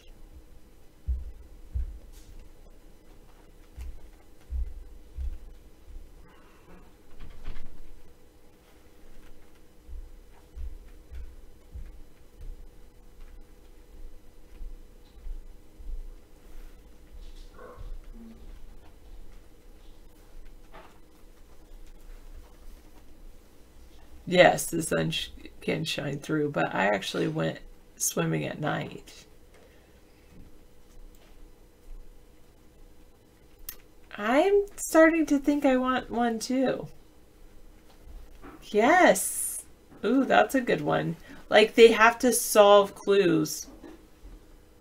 Like on Breakout EDU or something. They have to solve clues to access parts of the internet.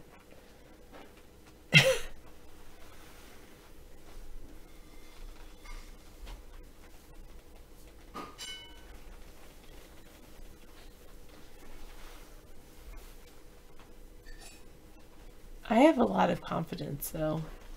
Yeah, I could debate Hillary Clinton.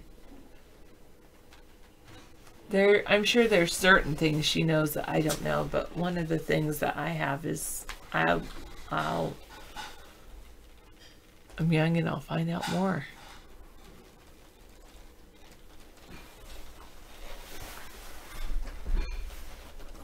Yeah, I think you're probably right. The Wonder Years. Oh.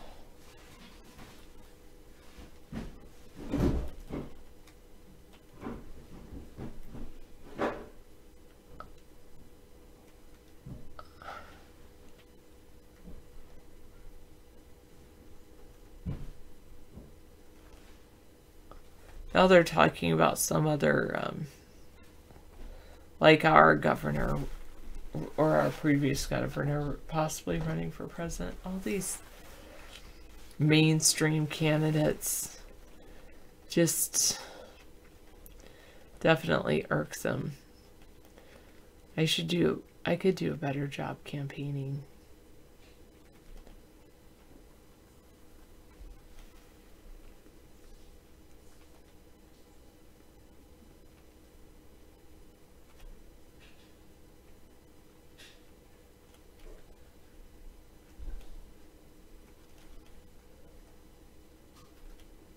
Wow.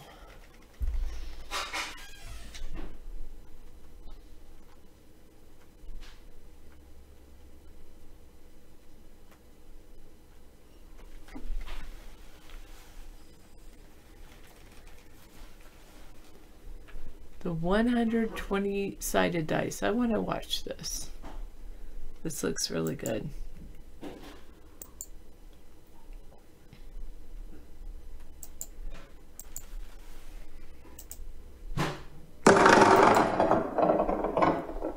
Those are so cool. Hi, my name is Henry Segerman. This is the D120 by the Dice Lab. The Dice Lab is myself and Robert Fathauer. We worked on this with Bob Bosch. Bob is a mathematician at Oberlin College who worked out the most balanced way to put the numbers on the die. And I'll talk more about that later. So this die has 120 faces. This is the largest number that is possible on a mathematically fair die. So all of the faces are identical. There are these identical triangles, and there are symmetries of the die that take any face to any other face, and that's what you need in order to be a fair die. And as I say, this is really the last word. You can't go any bigger. There aren't any more symmetries. The only other possible things you could try doing are either sort of a cylinder with 100 and, well, however many faces around the cylinder, which you just roll forwards, or two pyramids with half that number on each. And both of those don't really work when you have over 100 faces. They just turn into things that just roll forever. Wow. And they don't really tell you which number is uppermost. Whereas maybe it's a little hard to tell. It's easier to tell in person, but this has 12 as the number which is uppermost. Maybe if I turn it around, you can see that that's the face that isn't moving. So you can tell which face is upwards. It's a little tricky. You can do it. So the D120 is really quite large. It's about 5 centimeters across. This is in comparison to our D60, which is already a pretty large die. And of course, there's a standard D6 for comparison.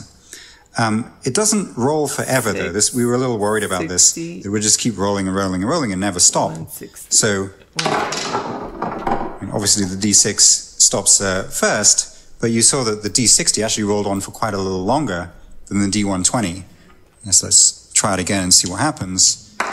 You don't give it too much, whoops, sometimes it goes on forever. It sort of has two different modes of rolling, depending on whether it starts going. There's the D60 going off into the distance. But yeah, if you don't give it that much force, it stops pretty quickly. That's pretty cool. What do I think about that? Internal correspondence from Hewitt and Bernstein. DTP vaccine. Wow.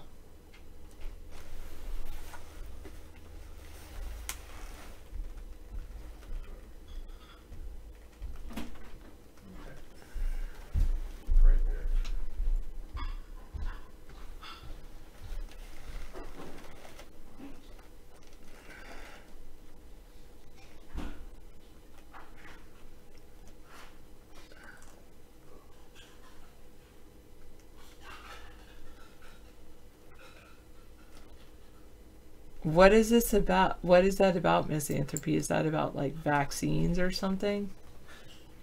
And my question is, what is it? Yeah, that's what I wonder. What is that memo in reference to?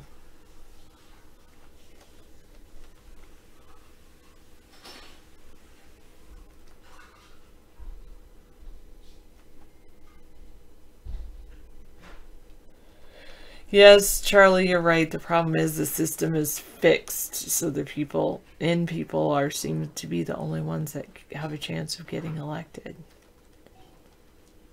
So we have to somehow make David an in-person.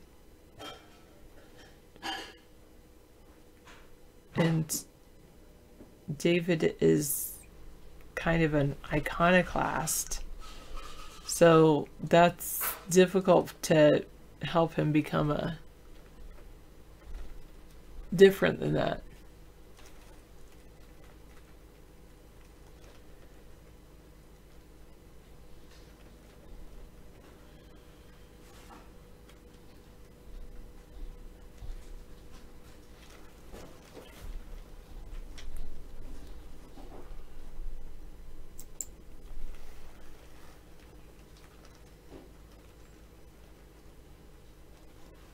That's a good question. How does government fix government? What via government when they are the problem? Is that when that's what your question like that made David probably want to ban you, because he wants to be part of the government to fix it?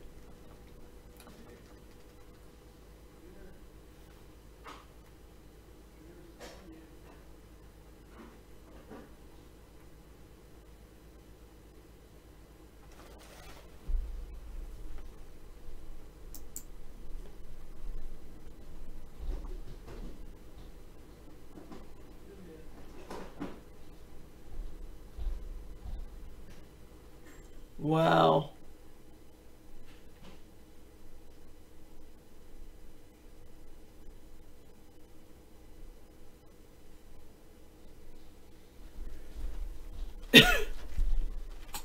Plastics, paper, and glass that have been set aside for recycling by Americans are often being stuffed into domestic landfills or burned in vast volumes. This could increase toxic pollution. Wow.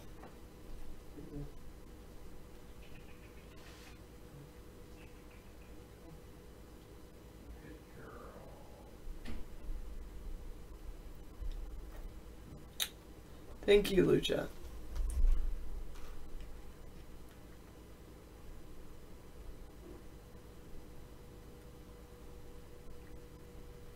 What are boxcars, Scissor Fight? I guess I couldn't make that dice have dots because they were so small.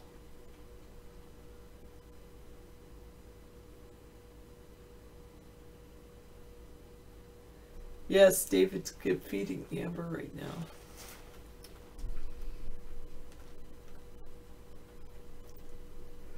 In Chester City, about 200 tons of recycling material sent to this incinerator. Every day since China's import ban came into practice. Last year, the company says 200 tons a day.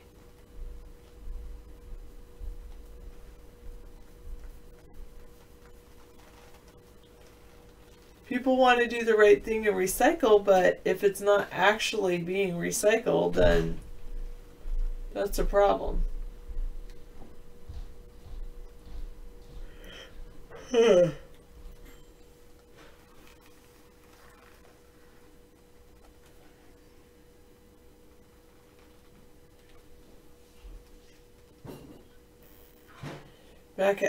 Mark added an option for your video player gear.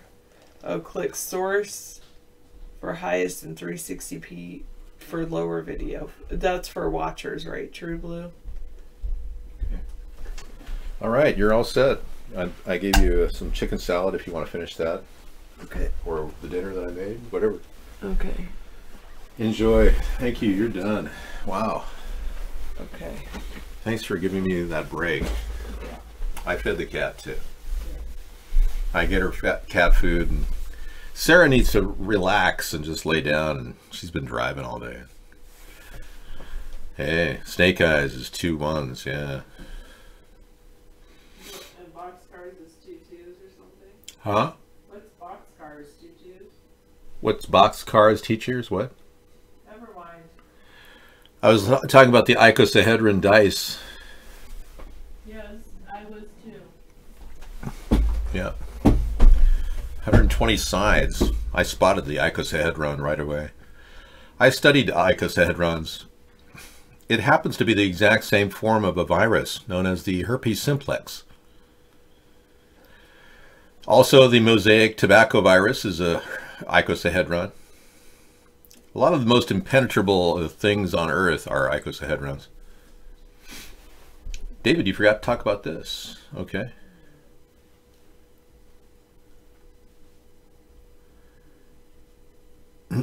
So Mark is upgrading his system. Yeah, I didn't talk about it because it was extremely important. Yeah. An internal correspondence has been brought to our attention by Misanthropy.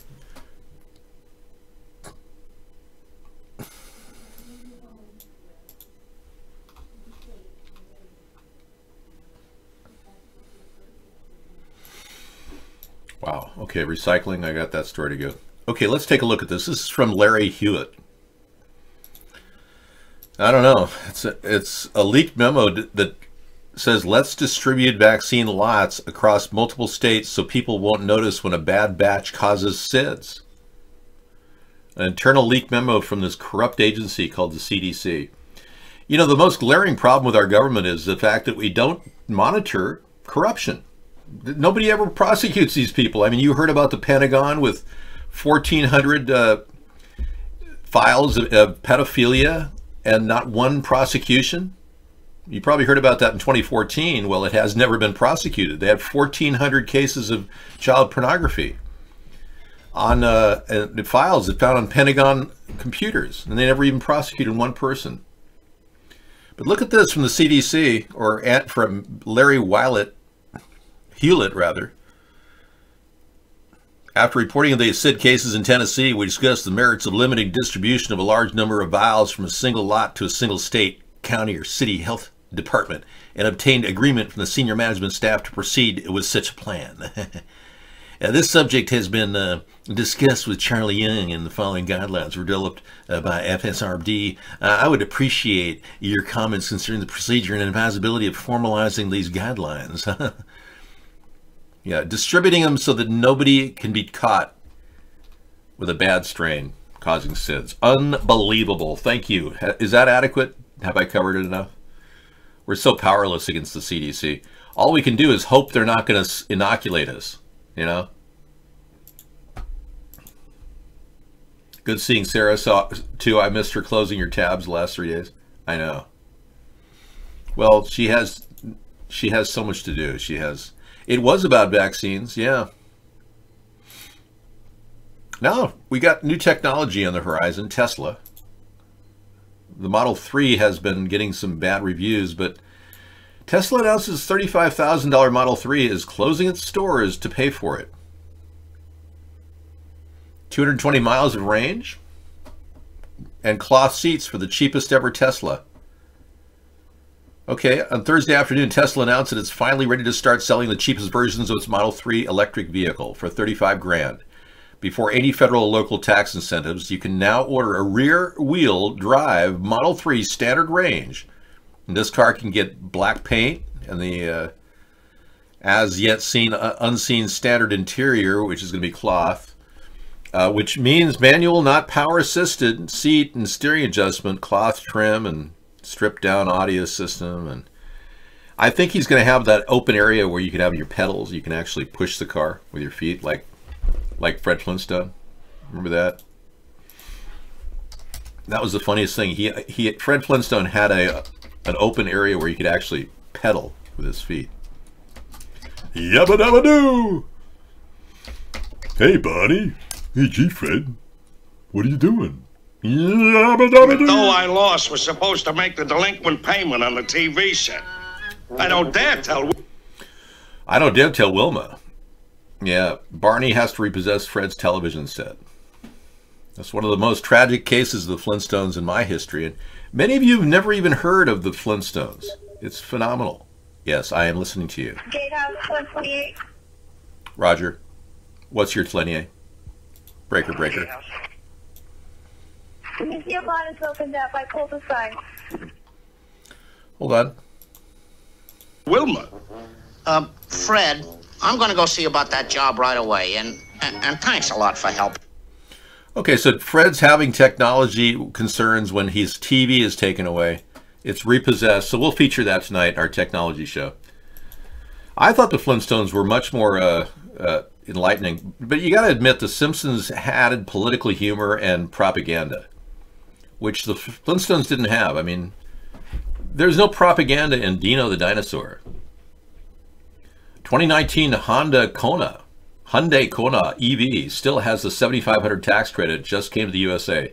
You know, I'm not even familiar with that Hyundai Kona. It sounds like a drink you get in Hawaii at the Konakaya Maui Waui. I'd like a 2019 Hyundai Kona, please. Let's take a look at this up close and personal in action. Time's up. Oh. Yabba dabba doo.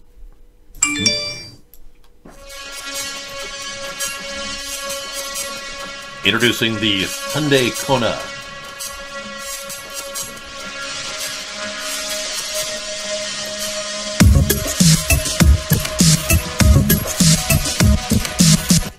Pretty cool. I'm just looking at it right now. I'm not running a commercial. I'm just taking a look at the car. Yeah, I wonder what kind of gas mileage. It looks like a crossover mini SUV. I like it. It's kind of like a miniature version of the Santa Fe, which got huge, by the way. I saw a lady with a Santa Fe the other day, and she said she's so happy with it. And I actually was at a dealership, and I got in the front seat of one of the Santa Fe's, and it was like so tight, you know. It's like totally looks highly hackable. Yeah, it was so tight. The seat was like overly contoured for your body, and I was like, and this woman was like really obese. It's like, how could you possibly like that seat, lady? You're at least 100 pounds overweight. My God. I just like it. It's big and it's roomy. Luca for life. Would you like David to have a Luca house party? What is a Luca house party? And more information on Tesla. And here I wanted to just play the Flintstones. Bummer. Bummer for me. I feel very hurt, and I know Kim is very upset that he didn't get the 900,000 bottles of vodka.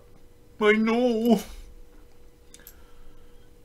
Well, Hyundais are okay. Hyundais are considered good cars now. You didn't know? What's wrong with you? Oh, 90,000 of... Yeah, Tesla launches its most affordable car. Yeah, I think I did cover this story. Yeah. Has a 220-mile range, 130 miles per hour for the Tesla. 5.6 seconds for 0 to 60.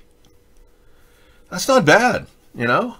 I can see why he's got demand. I mean, how far does the Leaf go on a single charge? 60 miles max? No, but you should be able to... Tesla should partner up with Jeff Bezos and share selfies, sex selfies. Would that be great? Jeff Bezos and Elon Musk sharing their sex selfie. Let's see what we have here. You're proud, really? Yeah, I'm going to go to Auto Trader and show you how cheap it is to have a fully electric car. The Nissan Leaf has no status, but hey, if you want to get a car that'll, you know, take you around town with a charge, why not just get a Nissan Leaf? I'm searching right now on Auto Trader. Is that okay if I do that, Kim? Little Kim. Yeah, Nissans. I wanted to find a Leaf. There it is. Well, the new Nissan Leaf is $38,000. But let's go to the cheapest one we can find here.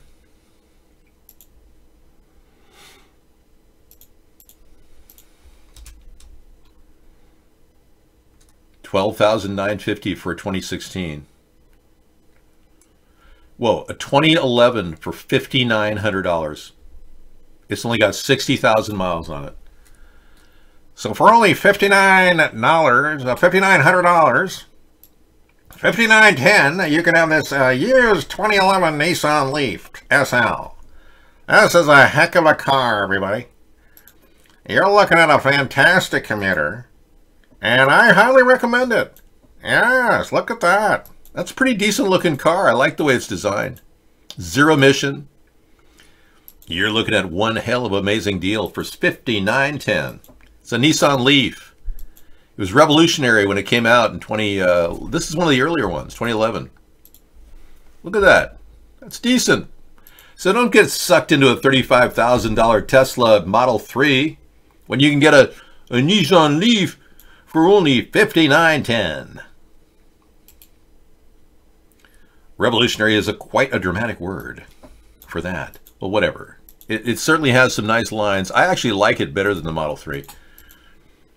Let's go look at the Model 3.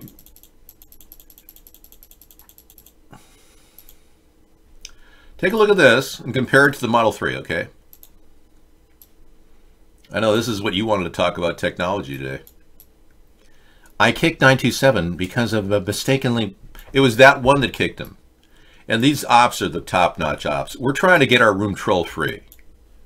You got to understand, very few people are even allowed in our show because of the censorship. So we've got really good ops that can keep the room to a minimum.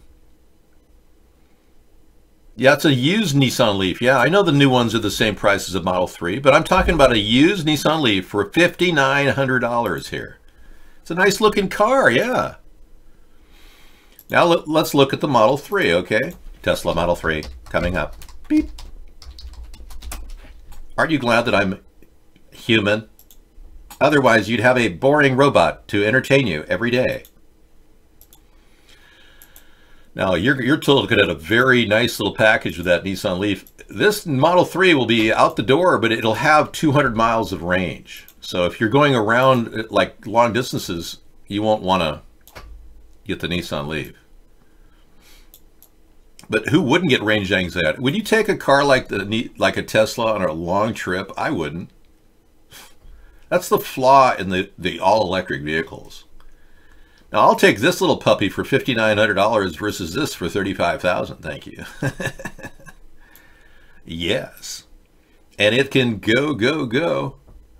The Hyundai Kona with 230 mile and has lifetime warranty. Oh, really? Hyundai Kona. Well, that's also a pretty expensive car, too. All right, thanks for sharing. I don't want anything new. I want to use my old car. In fact, I bought Sarah a 2001 CVT transmission on a Honda Insight. I didn't just buy the transmission, I bought the whole car. And then Sarah put a new battery in it, and then I got a new battery for my car. And it turned out great! Great! And we still get like 55 miles per gallon, and I don't suffer from range anxiety. We can go long trips. I can go 500 miles on a tank of gas. Her car is even better. She just drove it all around the area. She went all the way out to the farthest reaches of Seattle. It looks good. Her car looks identical to this. So I'm happy with the hybrids. I feel better with a hybrid than a range anxiety I would get from an all-electric. But if I lived in a city like Seattle and I wanted to, get unlimited gas mileage, I would probably get a Leaf for that price, $5,900. The cost of an electric charge is a lot less than gasoline. So there you have it. I know where you can move to, Warm Springs, that hot spring there out there in the middle of Nevada. We were watching a video last night of a woman who just landed in the middle of nowhere. A bunch of RVs are parked next to this abandoned warm spring. And I went looking for the property to see if that property was available. It's not. It's not for sale. Meaning it's probably a commissioned property you could probably homestead. Homestead the spa. It was an actual warm spring spa out in the middle of the road. And people just parked near it and used it for free, I guess. Yeah, I have range anxiety. I won't go on a long trip and anywhere without a hybrid capacity. No way. My goodness. You run out of a charge, you're stranded, dude. What the heck? I mean, Even Richard Nixon wouldn't want to do that. My fellow Americans, I've been driving my hybrid ever since I got out of the hospital in San Juan Capistrano with my phlebitis. And I, too, don't like range anxiety. I remember Pat was working on another memoir for our library in San Juan Capistrano. I do Nixon impersonations during the show now. It's my new fixation.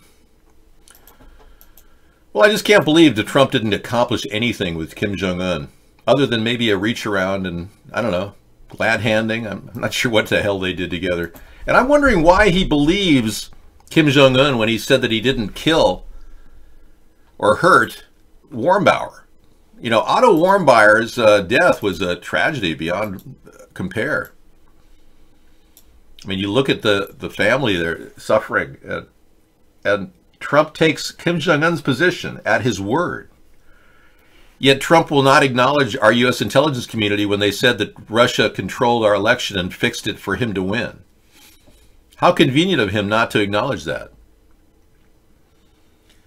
Now, Trump's-Kim summit ends abruptly because I think they decided they didn't want to accomplish anything. Is over, ending earlier than expected. The president just telling the press corps, sometimes you have to walk. He noted he could have signed an agreement but felt it wasn't appropriate. He said, I'd rather do it right than do it fast. So as this summit ends, as the president leaves, as Kim Jong-un leaves now Vietnam, we look at exactly what happened here. Some answers we still wait for, but Margaret Brennan, Ben Tracy here with us now. Margaret, your reaction? Well, actually, Dick, I don't think anything happened. And now we're going to talk for 10 minutes and prove that nothing happened. All of this right now. Well, I thought it was extraordinary that the president was as specific as he was. He told us that what Kim Jong-un put on the table was not enough. We knew that there was never going to be enough. The plan was not. Well, they shouldn't have met unless they had established some level of denuclearization. But it turns out Donald Trump can't pronounce the word. He said the other day, that's a very big word, and a lot of people like that word. It's used very much. He can't pronounce the word denuclearization. He's having a hard time. It's a tongue twister. Okay, this is another 153news.net clip that came in. Why Adam Lanza never fired an assault rifle at Sandy Hook School. This is good. For those of us who have researched the facts, we now know that nobody died at Sandy Hook. It was a FEMA drill to promote gun control, then... Exactly, and we're going to take a look at this later tonight. A good one, yeah. And there was an actual FEMA drill set up for Bridgeport, Connecticut that day. And they just moved it 30 miles north. The first recourse is getting a new battery at a dealership. An experience has left some consumers with sticker shock. In Long Island, New York, a 2005 Prius owner was quoted $4,000 for a new battery pack, and that learned he was actually covered by the longer 150,000 mile warranty applies. Yeah. Well, you know, the thing about the battery packs, there are aftermarket vendors. Like, we got 2 battery packs for the price of 1 for our cars. We paid $2,000 each for our battery packs. Your drill was very painful, really? Were you part of the crisis acting corps of America? Yeah. The CACA. Yeah, a brand new field of work. Maybe you could get a job. They've got all kinds of people who are willing to put out, so to speak. Yeah, like this guy. He probably joined the crisis actor, Corps of America. Today, we talked with Justin Burton and his wife Jay just after being discharged. He says his spinal injury is inoperable. So you still have 2 bullets lodged in you? Yes. They said it would be more harm to him to remove the bullets. Incredibly, his doctors told him he'll make a full recovery, and today he's going home. I'm just going to do it. I just got to get home. It's difficult for him to sit, but... Yeah, I'm sure it is difficult for him to sit. He made a lot of money on GoFundMe, and as a crisis actor, a Corps of America, you can stand to make up to $5 to $6 million on your GoFundMe page, courtesy of whoever wants to pretend like the event happens. Now, you will have to say emphatically and lie through your teeth that the event happened, it was horrible, and you'll have to make certain statements like that. But just imagine you'll be able to lie to the American people and get paid for it and convince us all that we have to get rid of our guns. Think of the job opportunity for you. The CACA is now formed. All right, guys. So this is part 2, Alex Jones on Joe Rogan's channel. And this is where they talk about Sandy Hook and where Alex Jones, his stance on what happened with the whole situation, right? I'm going to go ahead and roll tape. I'm going to let you roll later because I'm going to talk, and considering if I rolled the tape right now, we'd all be watching a 14-minute tape of Alex Jones reeling back on whether he supports the idea of the false flag in Sandy Hook or does not support the idea of a false flag in Sandy Hook. Good one, Max. Good. I like that. Yeah, I love the debunking videos of Alex Jones. We were doing an Alex Jones comparison the last couple nights, or the past 6 years. It's been constant. I'm worried about Luke Perry. I hope he's okay. Well, he had a major stroke, they said. I met this guy, Luke Perry, the actor. Well, they're not having a feud. The whole thing is theater. I told you Alex Jones and Joe Rogan work for the same group, Sacred Cow Productions. Alex isn't allowed to have any thoughts. He's only told what to think. Talking about Alex is like talking about, you know, an advertisement on a bus. It's like, well, do you think the advertisement on the bus means anything? I don't know. It's like, who cares? The guy's buyable. He'll sell whatever, you know, position he's buyable. You had a stroke in 2015? Wow, really? Bummer, dude. Well, I guess it can happen to anybody, but bummer. Yeah, I'm sorry to hear that. Was it a left side stroke? Are you able to walk around, or you lost half your brain? Wow. Did you lose your movement, or was it, because they say a left side stroke is a lot better than a right side stroke. You had to relearn everything. Wow, maxed out credit. I know. What are your credits maxed out? You got ripped off just in recovery. I didn't vote for Hillary, but Hillary voted for Hillary, I'm sure. A lot of people voted for Hillary, I'm sure. More people than not. Sarah just came in. She had a cameo for a half an hour. She's tired. You can tell she needs a full night's sleep. She had a big event that she went to. $512,000 to recover from a stroke. Maxed out credit is here to talk about his personal encounter. Well, dude, you're lucky to be alive. You know, if you have a stroke, it's serious. Yeah, I don't wish that upon anybody. Look at Kirk Douglas. He's a gleaming example of a guy who succeeded a stroke and kept going. What is he, over 100 now? Is over 100 years old. And he had to relearn how to talk and everything. Happy 102 years old, Kirk. His family did a little picture dedication to Kirk Douglas. You know, the advantages of a stroke. If they understand half of what you say, you're a success. And I want to talk about Gary Cooper, because I love the guy, and I can best tell you what I think of Gary Cooper when I think of a movie that I did in 1961. I was in Albuquerque, New Mexico, and the movie was called Lonely Are the Brave. It happened to be one of my favorite movies. And it's based on a book called The Last Hero by Eric Abbey.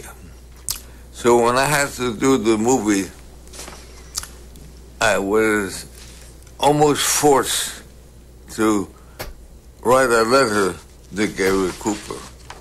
And this is what I wrote. This was in 1961. Wow. Well, I'm going to leave that as that. I'm going to play it a little later. But, yeah, great. Good for him. He looks great for 102, doesn't he? Yeah. I have not heard about the worm peoples. But with the access point capability of lightning fast technology, I am able to learn all about it in less than a second. He looked 70, yeah. He looked great. Gosh. Well, Michael Douglas is certainly bound to be... Unfortunately, there is no mention of worm peoples on the internet.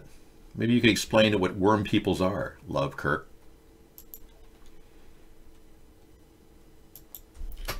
Well, let this be a warning. You know, you got that guy, and then you got Luke Perry, who's now in intensive care, recovering from what appears to be a massive stroke. A young man who should never have had this. He's, what, 52 years old.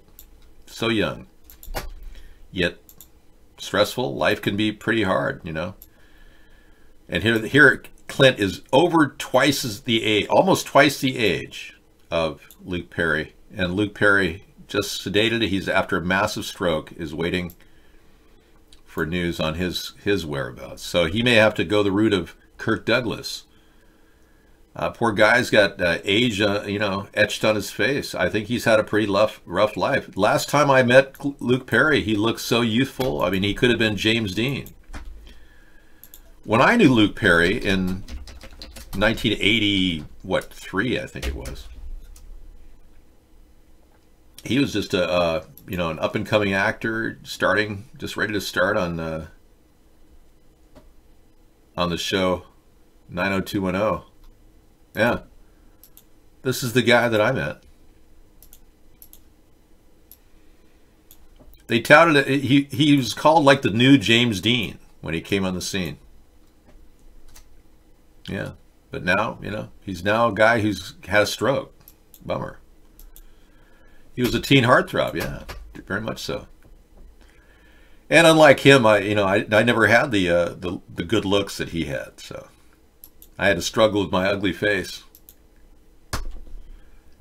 Yeah, he was a handsome guy, but, you know, now he has to, you know, be hooked up to a machine all his life. Bummer for him.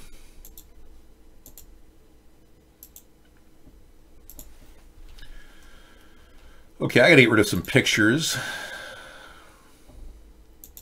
It's tough. I can't even get rid of things like this leaked memo. So what I have to do, the CDC memo that you sent me, Misanthropy, I have to actually add this image to my my Flipboard. So I use a technology called Flipboard. We used to have link library saving tools that basically went away, and like Delicious, but now we've got Flipboard. So I'll flip it into a magazine, and this is on vaccines, so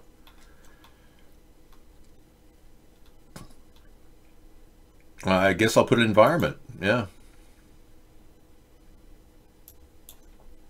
and flip it.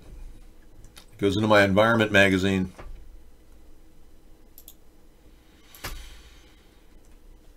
Hypocritical news reporting from Fox News. Wrong again and scores a stunning diplomatic triumph. How about this? The fact that all he wants is to get them back to the table as a precondition. Not, if you give up your nuclear weapons, then we'll talk. Why would the administration think that this is a group they could do business with?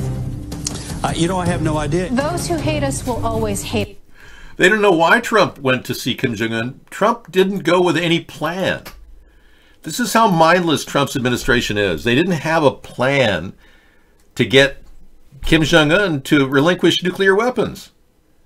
I mean, I think we should go back to having Henry Kissinger or Nixon run the country. My fellow Americans, I would not cut a deal with Kim Jong-un, and I wouldn't even bother to go there. I would definitely avoid meeting a man who's a mass murderer, even though I killed 100,000 Cambodians. We'd better off with Nixon. I'm done with that now. But yeah, this is not enough. Everything has been completely covered up. Yeah, my argument still stands. Trump did it because Putin told him to do it, and Putin set these meetings up. He sent his foreign minister over there with a promise of 900,000 bottles of vodka, and then they got Kim Jong-un to go there. Kim Jong-un was pissed off, and Kim Jong-Trump has left abruptly, and Kim Jong-un does not have his 900,000 bottles of vodka because the foreign minister turned him in. I mean, can you imagine? You know, I would love to talk light about everything, but I'd rather bring up the fear-mongering of Vladimir Putin and how he's threatening the world with nuclear weapons beyond your wildest imagination. It'd be more important, I think, than, you know, talking about minor things that just don't add up, you know. Let's talk about our fear of a potential nuclear war. That's more fun. Yeah. Hear the jet? That's the sound of freedom. Hey, here's the real reason the Hanoi summit failed, because Trump forgot to prep. That's right. If you don't leave the house without using Preparation H on your butt, you end up getting a butt itch, and he had to come home to get Prep H. Oh no, it means Trump hates to prepare and likes to negotiate from the gut. The Hanoi humiliation with Kim Jong-un was the direct result. What are we going to talk about? I don't know. What do you want to talk about? How about my itching hemorrhoids? Good point. Do you like Swiss cheese? I like Swiss cheese. He refused to engage in the most basic preparatory work for the summit, and his long-standing penchant for putting personal convictions ahead of his experts' opinions, meant that there was no way that he could have come out of this summit with a denuclearization deal. That's a very big word. I don't like to use big words, but a lot of people like those words. They like very big words like that. I can't say that word because I can't pronounce it. Denuclearization. Yeah. Guy sucks. I can't believe we got him as a president. How did we end up with this nonsensical person running our country and putting his crony friends a heartbeat away from our national security? Jared Kushner, the proud receiver of all our top secrets so that he can use them to manipulate Yemen and Saudi Arabia and God knows how many other countries that could loan him some money. Finally, after 12 months, I've been talking about this, the government's finally looking at Jared Kushner's security clearance. I'm glad the House is doing something, but they sure take a hell of a lot of time to do it. Man, things are like in slow motion over there at the Democrats. I would have had the impeachment hearing moving forward by now. They can barely get off the pot or whatever other marijuana they're on or whatever they're on. They can't get off the pot. We got Trump because we thought Hillary was the bigger crook. They were both crooks. I've been laying the third party out for you guys for years, and you just don't get it. We're never going to get accountability from these scumbags. You're putting your faith in criminals and corrupt people who have access to very dangerous weapons. Isn't that right? Yeah. The very fact that the Democrats, Republicans refuse to even talk about weather modification shows you they're completely corrupt. That alone tells you that they're not going to solve any of the key problems facing our world. They're causing these problems. They're the ones creating these problems. The global climate change that you guys froze your ass off in the Midwest, that was caused by this. Gosh, it's frustrating. Take your time, Jeff. It's okay. Your drink's ready. What the? That was when he was thin. Yeah, I don't know what's going on with that guy. Well, you made a good point, Master Meatball. That the reason why we are now dealing with this problem is because of that. What happened in this guy's life? I mean, did he meet the wrong people? Did he get involved in drugs? I mean, he was 50. He's 52 years old, for crying out loud. I mean, look at this guy. Come on. Now he's lucky to be alive. Luke Perry. Man, he must be out in the sun a lot or something. Poor guy. I'll say a prayer for him. And the CFO for Donald Trump is going to be facing the scrutiny of the Democrats in the Congress. He's going to answer their questions now about where that money came from, and was Donald Trump purposely paying off Stormy Daniels? Because we have the check to prove it. The U.S. national debt is $22 trillion, while the U.S. total debt is $72 trillion. While others have many costly plans, we cannot afford to increase the government spending. How do you plan to solve our debt crisis? Well, let's start by firing all the bad, corrupt people that mishandle money. Let's get the Government Accounting Office a brand new crew of tax experts and forensic scientists and people that understand wasteful spending. Forensic auditors, that's what we need. It could be cigarettes. That really ages people, yeah. Drinking, cigarettes, other drugs, that'll do it. But really, the key is to get forensic auditors to look at the budget and find out where we are getting hosed. Now, I can tell you off the top, we're getting hosed by the military, something fierce. Now, Obama rubber-stamped the big military budget, $692 billion for an NDAA, and he allowed the government to lie to us when he signed that, because there's a clause in there that allows the government to use propaganda, which is a bad, bad thing. But Trump signed the NDA 2018 into law, which does the same thing and upped the total to $716 billion. We can't afford $500 billion, let alone $716 billion. So the government cutting of our military budget will be the core way we can save money. But at the very heart of our economy is the essence of what backs our currency, oil.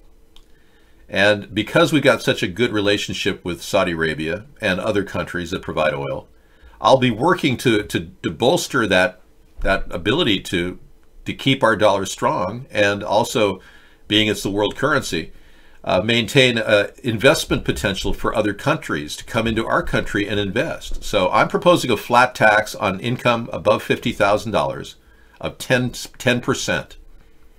So anyone with income over $50,000 pays 10%. That's it. Big businesses will love it. Corporations will love it.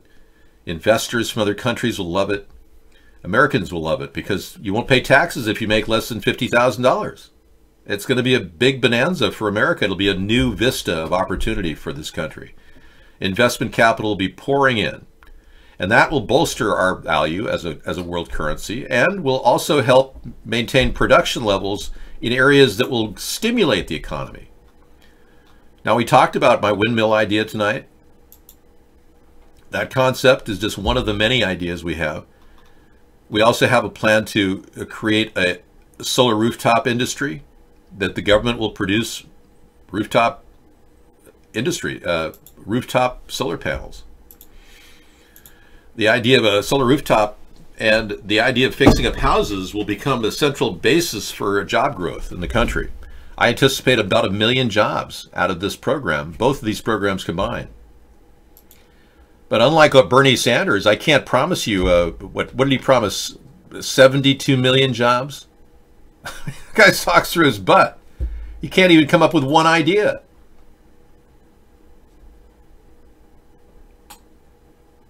I don't think that's an appropriate subject, Lord Kirk. Yeah, I don't even know what you're talking about.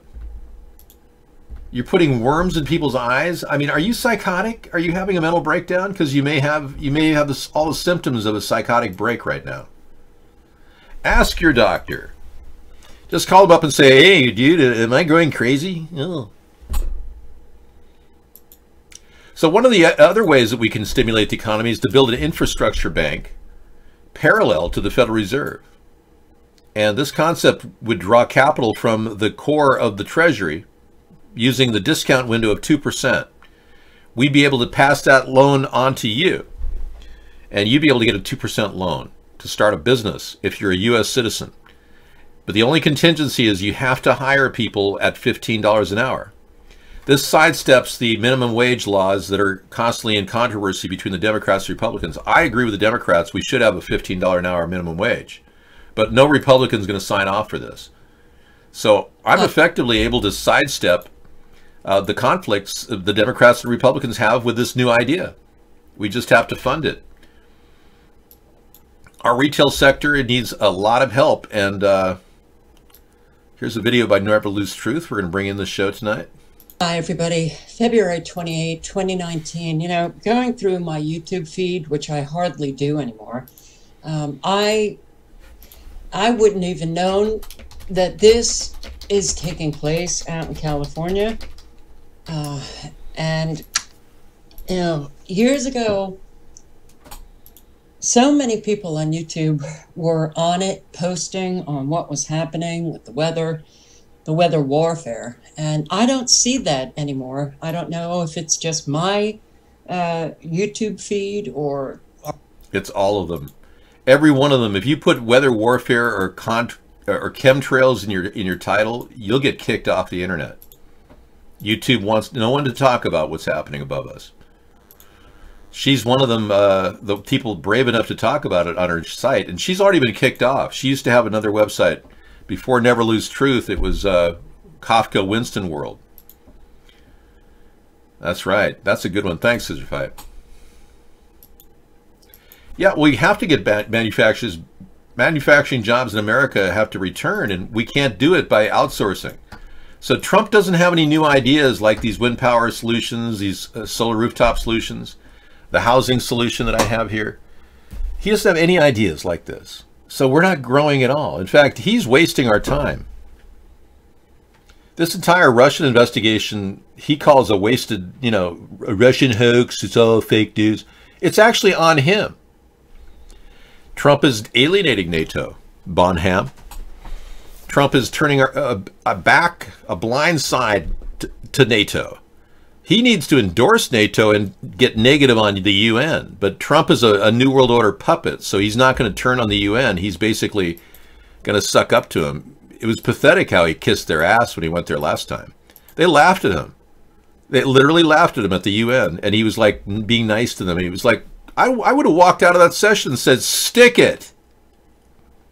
I'm not going to talk to you people, and we're cutting all fundings for the Millennium Directive. Trump has an opportunity to save us $50 billion if he just alienate the UN a while. We can remain a member. We just don't have to give him money. You can turn your speakers into mics. Yeah, totally possible.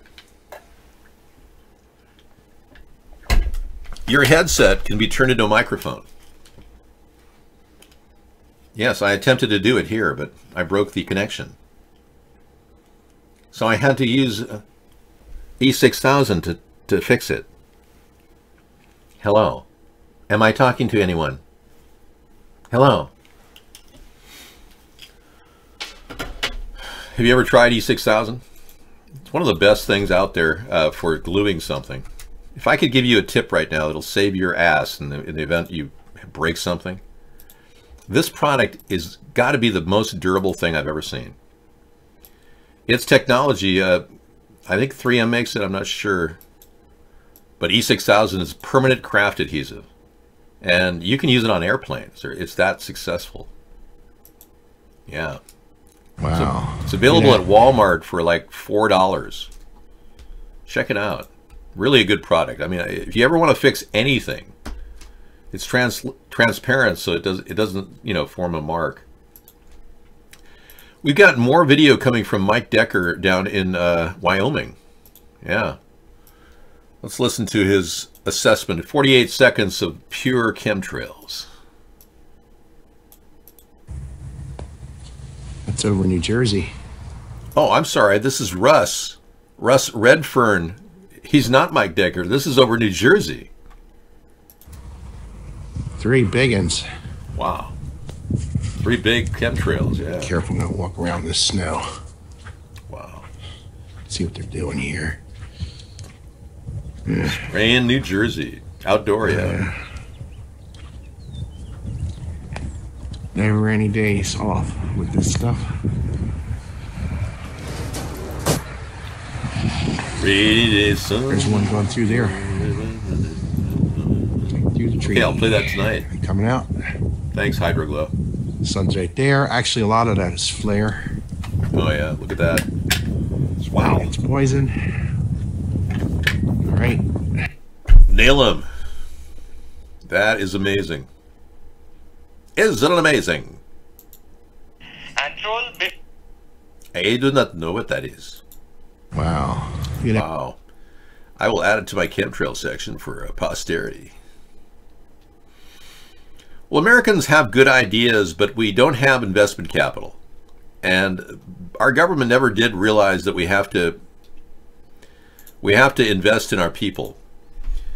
Now, one of the ideas I want to do when I lead this plan is to create a university, a government-sponsored university here where I live, right near the Naval Air Station, dedicated to unmanned vehicles, solar and wind power solutions as well, drone technology, and bring in young people from all over America to get scholarships to come here and learn robotics, electronics. We already have a really good electronics department at our local community college, so we can integrate that with the robotics and unmanned vehicles. I really believe that the government could get behind something like that at the Navy level. Right now, we've been outsourcing to contracted companies, and they have like a really cush partnership with these companies. And we're losing money in the long run because we're funding private investment capital as it's profiting from government contracts. And that's been the biggest death knell for our country, and one of the biggest wastes in the government military, is the military never does anything on their own. I found out that the company that makes these solar panels that I was describing, let's show it to you.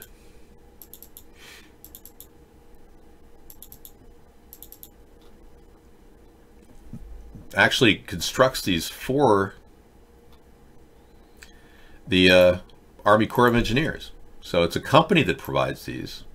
I thought for a while the Army Corps of Engineers did this, but it's a company that does it contracted for the Army Corps of Engineers. So these things are already ready to go. The solar rooftops really just have to be fully funded, and we could get a partnership with this company and ramp up production. We can start rolling these things out. Now, a unit like this that could cover a rooftop, you know, could save probably close to $5,000 to $10,000 off of standard solar panels, maybe even more. Treason times 3. We've got a story about Donald Trump continuing to wage chemical warfare over America. Excellent. Thank you for that link as well. See, the link provides such a great added feature for our show. Nope, there's no food in my room, Juan. And Juan, you realize you are psychotic, right? You think you're dead? Yeah, poor Juan. I'm trying to help him out. He doesn't know what's going on. Here's Mike Decker. Chemtrailing over Wyoming. Air Force, Air Force,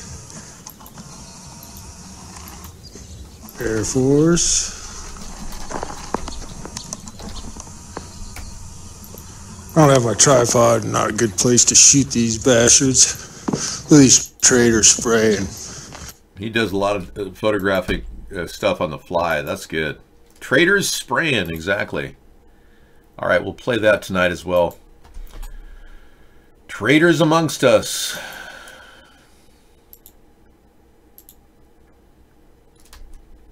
Wow.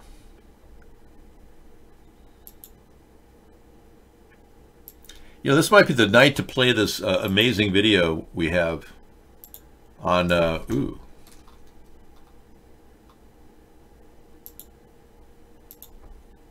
Must see. Clones, aliens, demons, AI living amongst us.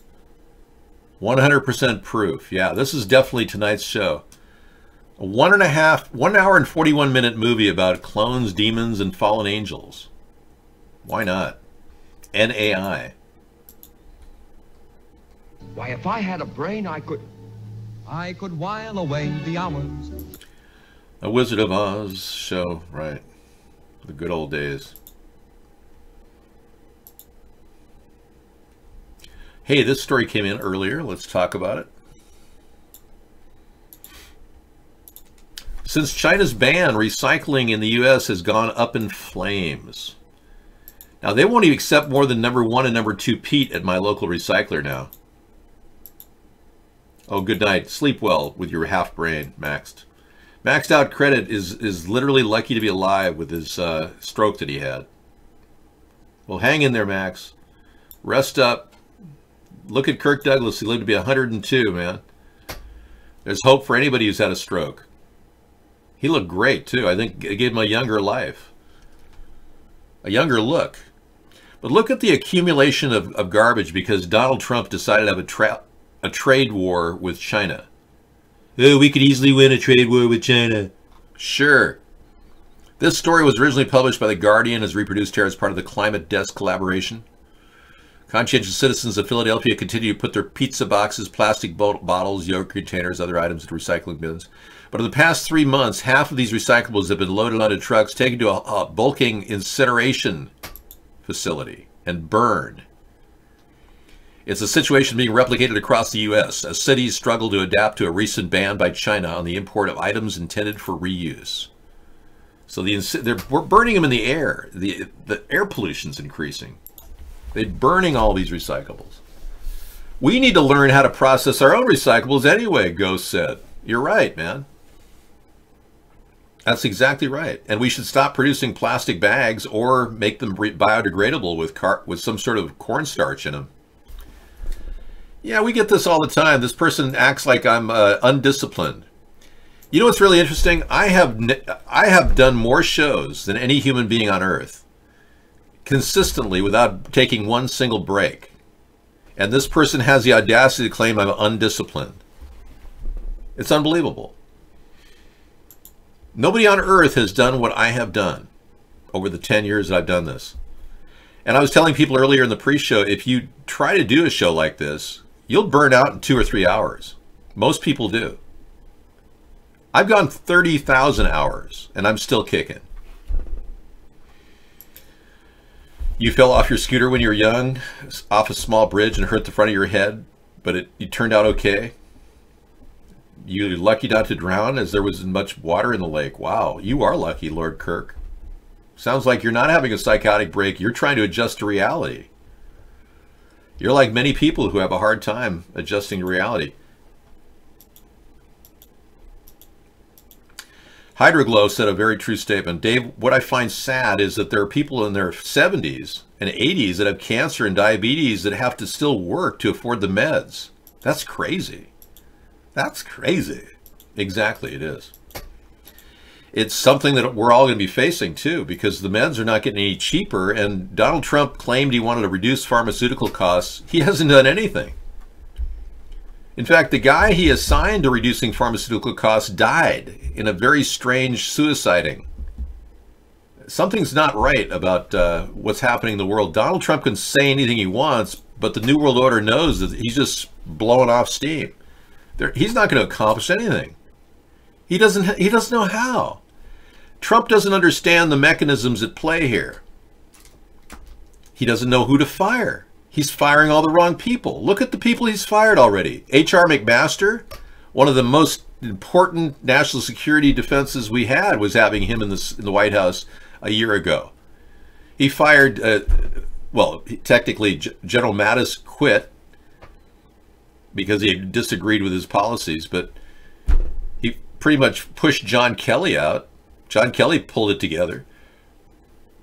Now he's got a bunch of Irishmen, running around acting like they're going to make a deal. I think the Irish have taken over the White House.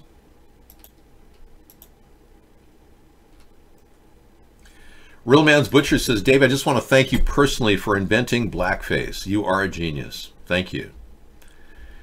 Well, without doing blackface, we would be sitting here wondering, do we even have any freedom? I made that the benchmark for freedom of speech in our modern times. And I knew that I had to assert myself, because if we didn't do that, the Democrats would systematically take it away from us.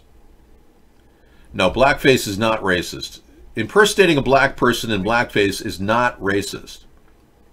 The only thing that's racist about it is the fact that many years ago, blacks couldn't do any entertaining. The only entertaining could be done by white people wearing blackface. And then gradually, black people started doing blackface too. And then we finally saw black entertainers like Sammy Davis Jr., Sidney Poitier. Without these people blazing the trail for black people with blackface entertaining, we never would have had black people entertaining. It never would have happened.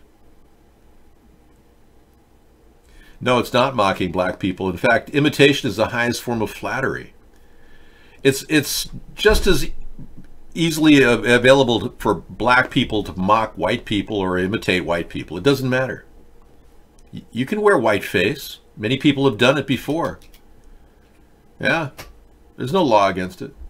To characterize somebody as a racist simply because they put some paint on their face, that's the most superficial thought I could ever think. But apparently a lot of Americans are that superficial and stupid. They don't realize that America was founded on freedom of speech and freedom of religion. People are living in this country without even knowing what it's all about. That's what's pathetic. We don't believe you are... well, are you really black? Because your name is Mama, Mammy. I mean, what kind of a person names themselves Mammy? Are you black? You know, did you have a woman in your life named Mammy that you really was very meaningful to you and loved you? Oh, mixed martial arts. Oh, I thought you were talking about, you know, working out. This is the only kind of workout I like. Isn't that great? Yeah, I'm going to work on that. That particular move is just fantastic. Look at how she's able to build her abs. Yeah, I thought you meant Mammy, not mixed martial arts. It's like, wow. Boy, was I confused. I felt like a real idiot there.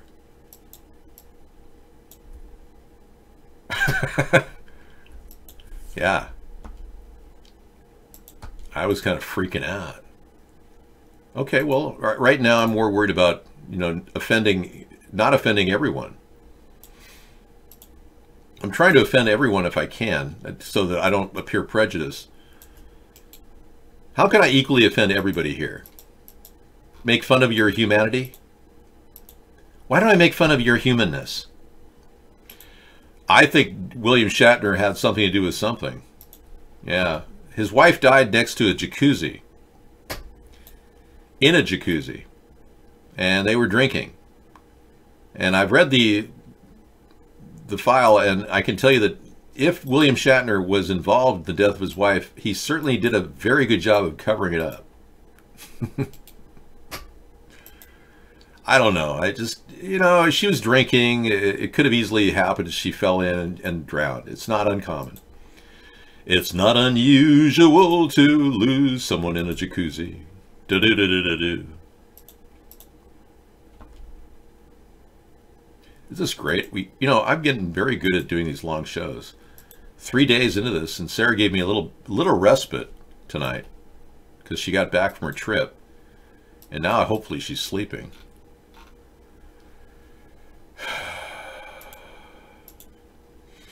It's a blimp boat. Yes, this was first presented tonight on our show by Meow TV. We'll be talking about the blimp boat coming up in every show from now on.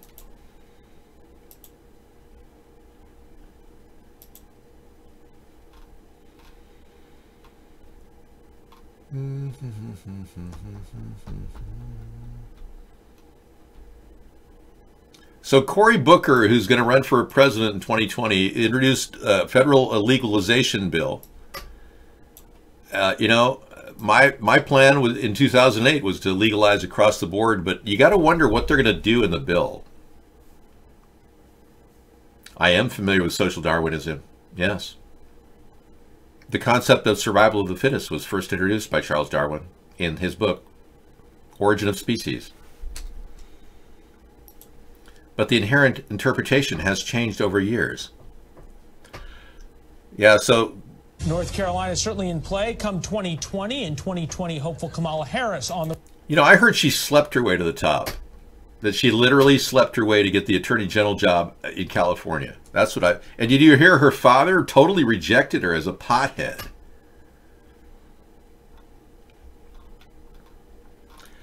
I would like to know exactly where Cory Booker's coming from, because if he's going to introduce a federal legalization plan like I'm doing, there's no room whatsoever for profit for corrupt people. So Cory, I don't know about you, man, but I don't think we need another Barack Obama. I know you want to be a next Barack Obama, brother, but it's not going to happen. Look at, he's about as white as I am. Hey, man, what's happening, baby? Oh, baby, what's going on, Corey? Lay some skin on me, bro. Yeah, good luck. I hope it works out for you. I am running, yes. I'll be applying relatively soon. I have yet to go onto the website and fill my name out.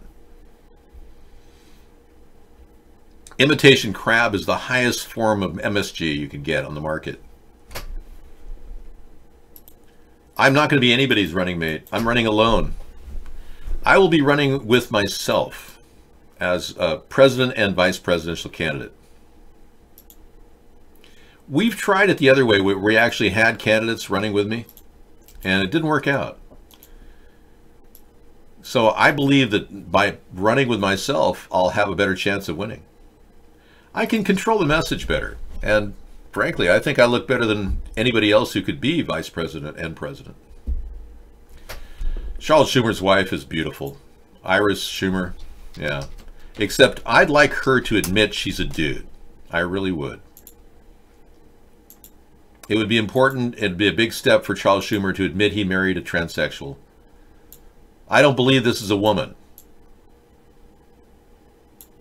In fact, I'm beginning to think maybe I look kind of like her. Yeah, it's kind of strange that way.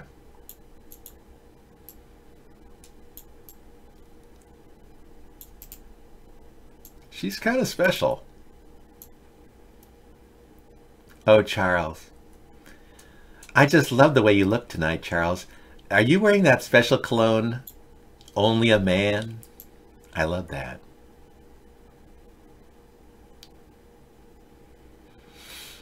Could we go to that special place where you first did me? Oh, God. What a joke.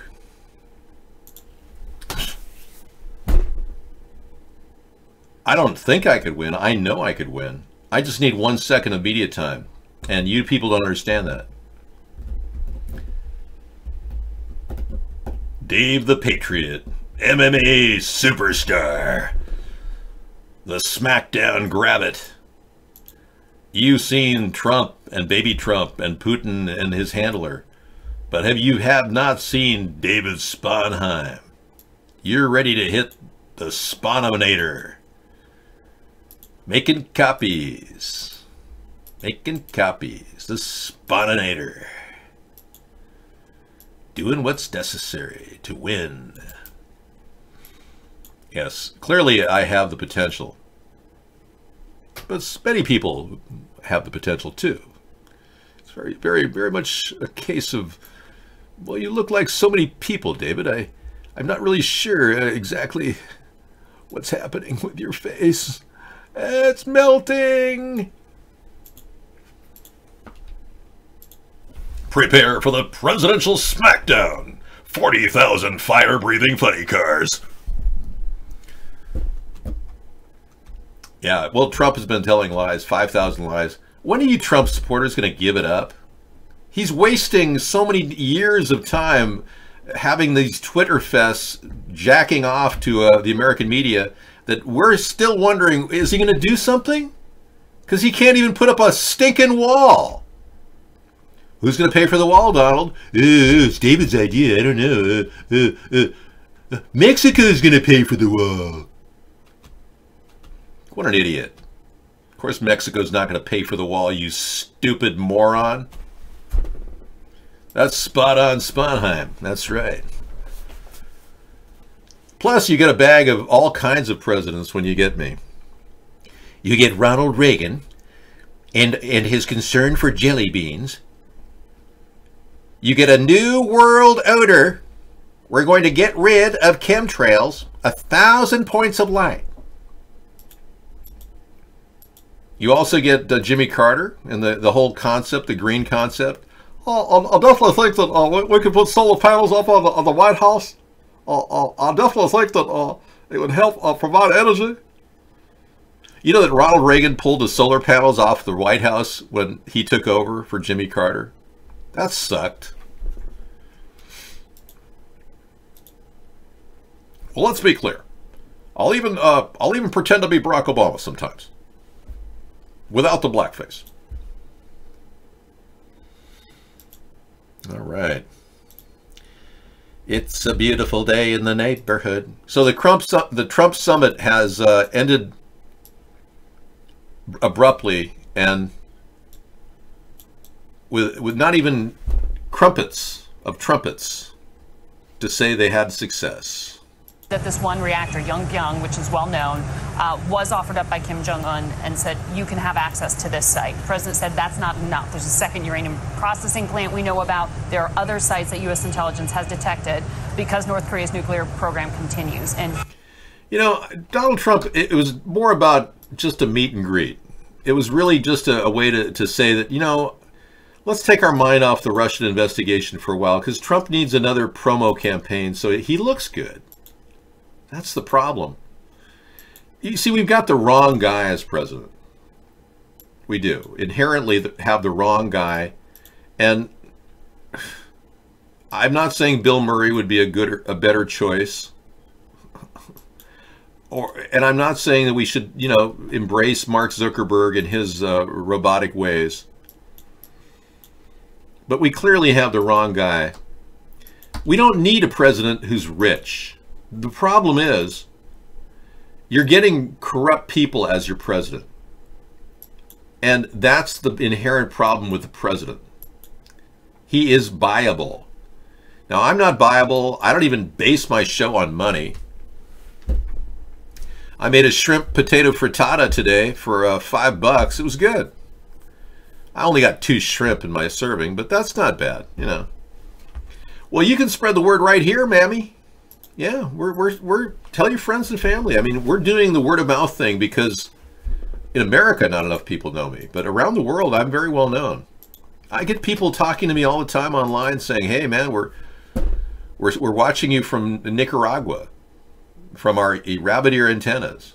So the word is getting out, but we need Americans to get in on this. And there's so much censorship attacking me on a daily basis that there's kind of a yin-yang thing forming. I'm the yin to their yang. You know, I don't even care if 2020 isn't the right year. It doesn't even matter. I'm getting younger, so I don't really have to worry. Your systems of operation lead you to stressful situations which make you age, kind of like what happened to Luke Perry. I don't suffer from that.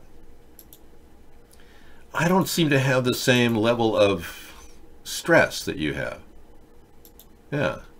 I don't know. There's something about my life that has given me a kind of an insulated capability to deal with problems. When things get really stressful, I get more calm. It's like the opposite of what most people do. Now, was I at Occidental College the year that Barack Obama met Michael LaVaughn Robinson, and who became Michelle Robinson Obama? I was there a year earlier. I went to Occidental College. I was accepted at Occidental College. I went there as an orientation day. And when I went to Occidental College, I think this is the campus, if I recall. The interesting thing was, 1 year before Obama joined Occidental, I was there, and I walked into the Career Center, and I noticed the first thing when I opened the door was a sign saying, it was from the CIA, saying you can have a career in the CIA, Central Intelligence Agency, if you speak Farsi or Indonesian or any dialect of the Middle East. And I could only imagine Barack Obama must have walked in there because he had already learned Indonesian when he was trained in a madrasa. And I knew that this guy had to be CIA. And I think he was. I think Michelle and Barack were CIA agents planted as president and first lady. And as you can see, Michelle is a dude. That's Michelle. This is Michelle Obama. I don't know what I have to do to shock the hell out of people. I mean, they're so fluoridated now. It's unbelievable. It's like so many people are like, gosh. Let's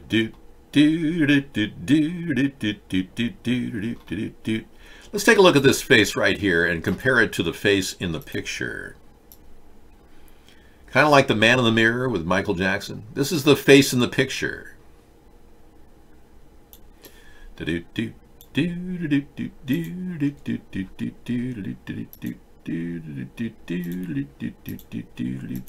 Yeah, I don't know how that guy lasted in the show. I had to kick him out. He's just worthless piece of shit. Yeah. Oh well.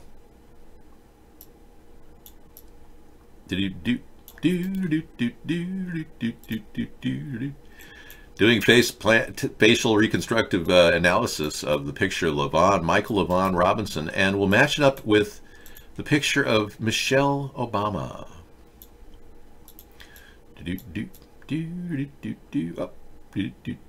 Oh, we have a perfect match. How about that? Yay, everybody. Wow. Right on. How about them apples, huh? We got a positive ID on Michael Obama. Okay. Same face, same eyebrows, same everything. Yeah, if you just don't care, I can understand it, but how can you go through life not caring about being lied to? I would think a lot of you'd be pissed off if you weren't so fluoridated. It's damn important. Damn important. Okay, this is a unique time in the show when, you know, I'm kind of clearing links out and getting rid of stuff. So you just bear with me for a second. Transgender advocate, activist, is having some court problems. Nikki Jolie, transgender activist, arrives in court with her defense attorney Daniel Barnett in Circuit Court in Jackson. Yeah. Jolie is charged with arson in connections with a fire in his home that killed 5 pets. The problem is Jolie, as seen in the picture here, wearing his business suit, has breasts the size of, you know, Jabba the Hutt.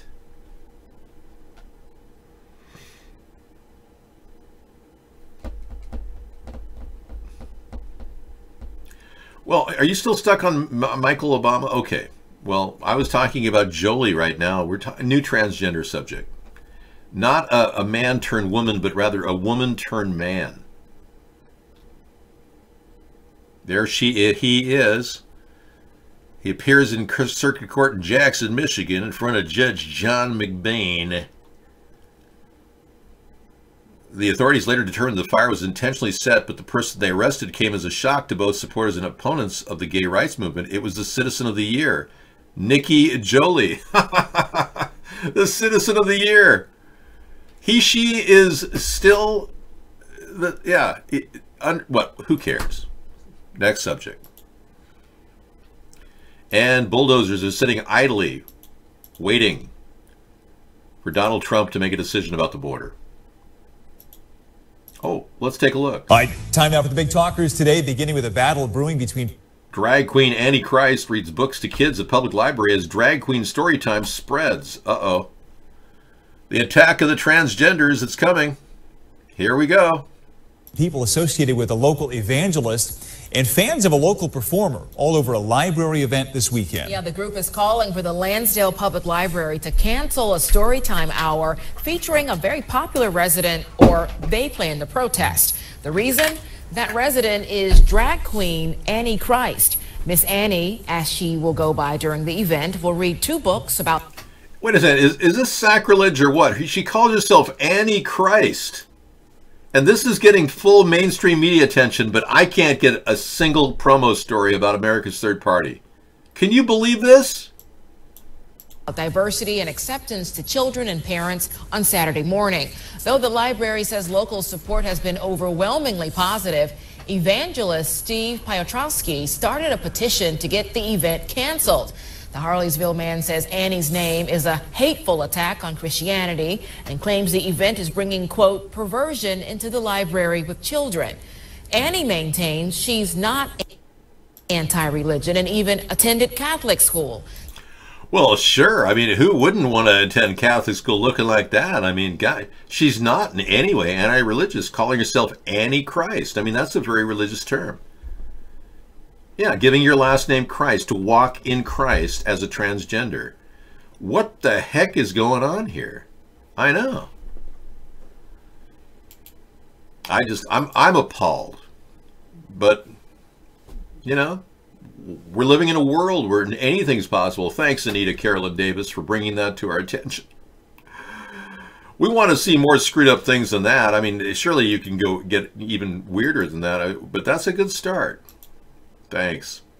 You just don't get this kind of news in the mainstream media, the fake news. This is the real news. Like we really care. Antichrist. Yeah, so the bulldozers are waiting. They don't know what to do amid the legal confusion over Trump's emergency. He's got 16 states blocking his actions. Now, this president, who's commander-in-chief, who dodged the draft 5 times by claiming he had bone spurs, doesn't really have the full faith and support of the U.S. military. It is now fruit enzyme time.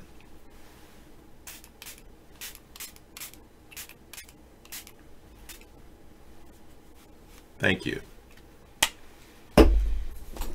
That makes me feel better. Of course. Thank you.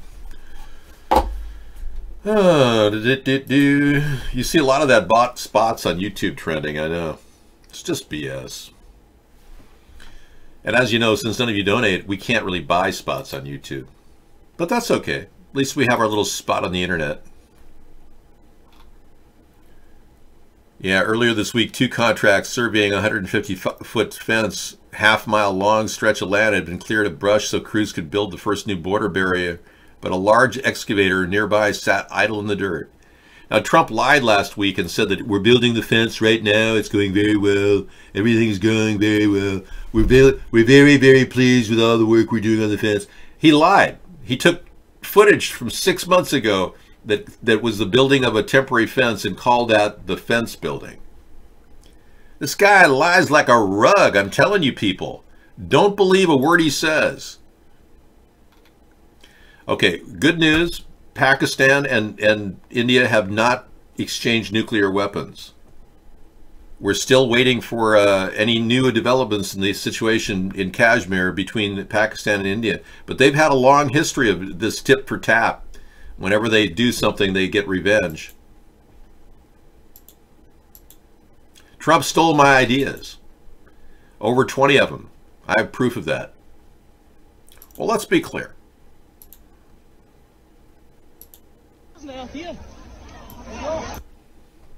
This was the initial attack that spawned the India's retaliation, downing 2 F-16s. And those weren't cheap, you know. Those F-16s cost about $50 million a piece. And the Michael Jackson family slams leaving Netherlands accusers, saying slumber parties were innocent. You know, this sounds more and more like Michael Jackson's alive. They say people, yeah, you heard me. Whoa.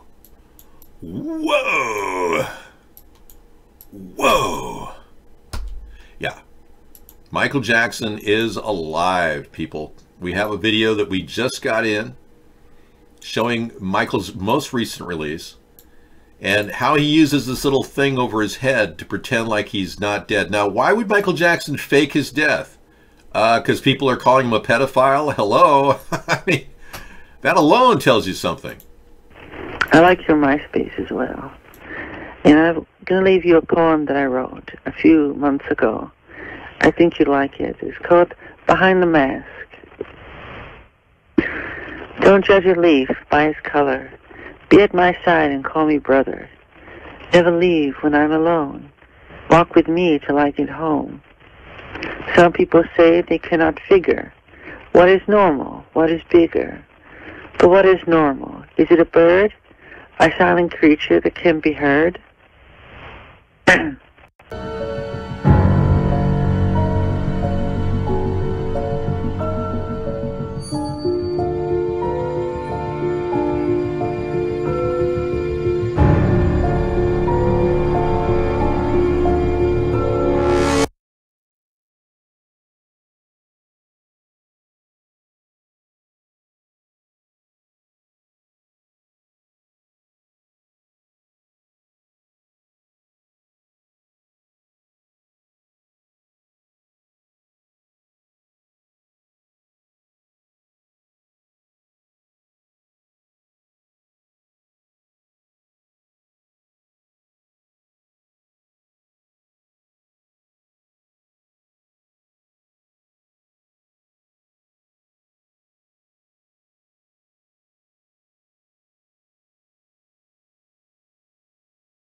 entity on his behalf?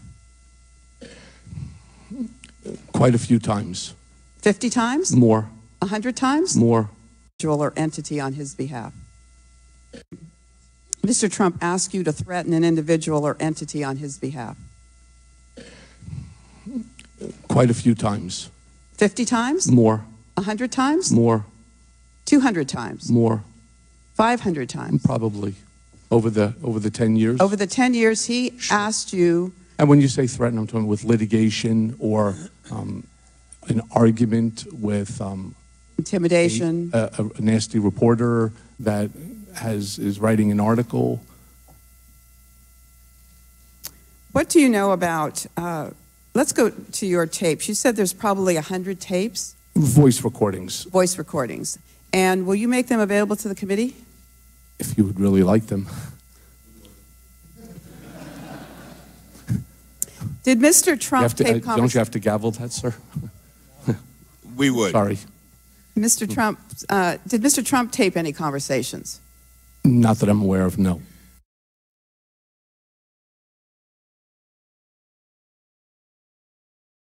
Do you swear to tell the total truth? I am thankful to Chairman Cummings for giving me the opportunity today to tell my truth. And I hope that, as Chairman Cummings said, it helps in order to heal America. I think that's great. I pled guilty in federal court to felonies for the benefit of, at the direction of, and in coordination with individual number one. And for the record, individual number one is President Donald J. Trump. It's painful to admit. Roger Stone. The presidential candidate who knew that Roger Stone was talking with Julian Assange about a WikiLeaks drop on Democratic National Committee emails. We should point out Roger Stone, in an email to Sarah Murray, our reporter, denies that, says it's not true, although, again, that is somebody who has been indicted for lying, Roger Stone, criticizing somebody who is going to jail partially for lying, Michael Cohen, defending a president who also has a proclivity to not tell the truth. That's one of the problems. Was Mr. Stone a free agent reporting back to the president what he had done? Or was he an agent of the campaign acting on behalf of the president and with his apparent authority? No, he was a free agent. Yep, this is the Michael important Cohen has pleaded guilty to funneling money to silence Stormy Daniels about her supposed relationship with Donald Trump on the eve of the election. He asked me to pay off an adult film star with whom he had an affair and to lie about it to his wife, which I did. And lying to the First Lady is one of my biggest regrets. The President of the United States thus wrote a personal check for the payment of hush money as part of a criminal scheme to violate campaign finance laws. Wow. If Donald Trump knowingly participated in planning the payment and then reimbursing Cohen for the payment, that's a crime.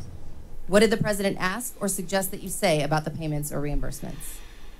He was not knowledgeable of these reimbursements. He wasn't knowledgeable of my actions. He asked you to say that.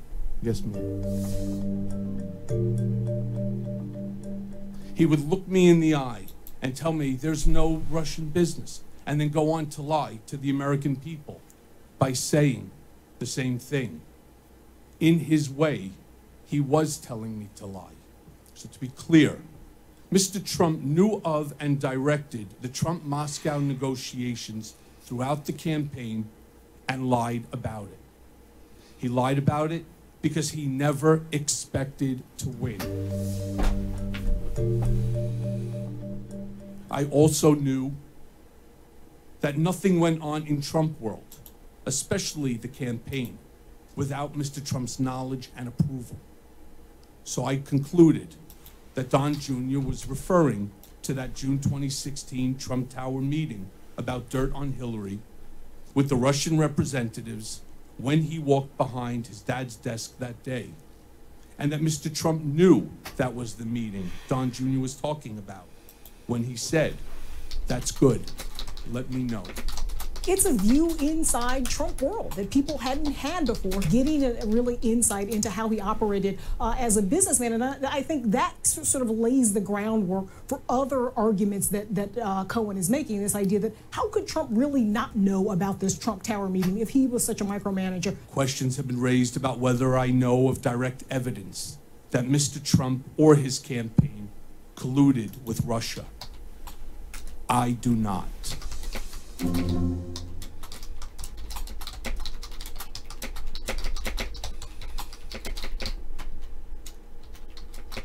This painting, auctioned off for charity in 2013, wasn't just a likeness of Donald Trump, Michael Cohen says. It was a portrait of his ego. Mr. Trump directed me to find a straw bidder to purchase a portrait of him that was being auctioned off at an Art Hamptons event. The painting, by noted artist William Quigley, was one of several portraits being sold to benefit a local performing arts center. And Cohen says Trump wanted to walk away as the biggest winner.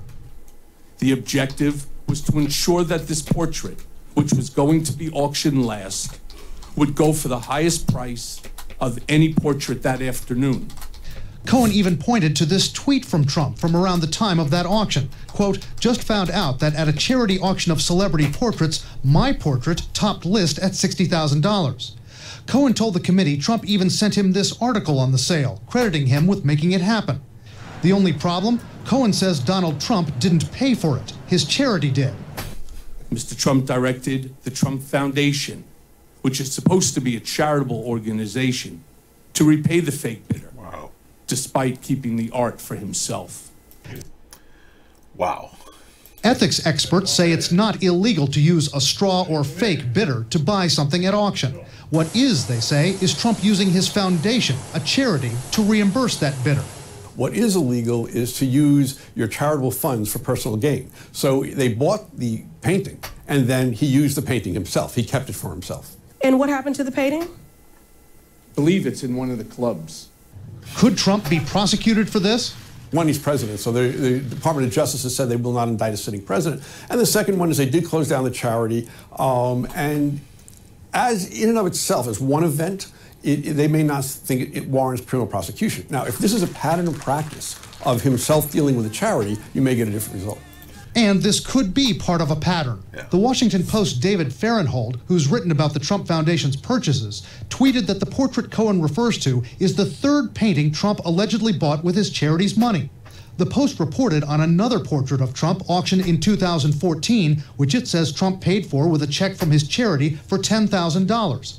A couple of years later, a guest tweeted out a picture of that portrait, apparently hanging in a bar at Trump's Doral Resort near Miami. Wow. And there was another portrait, which Trump won a bid for at auction in 2007, paid for with a check from the Trump Foundation for $20,000. Wow. Hillary Clinton picked up on at least one of these transactions during the campaign. Took money from other people and bought a 6-foot portrait of Donald. I mean, who does that?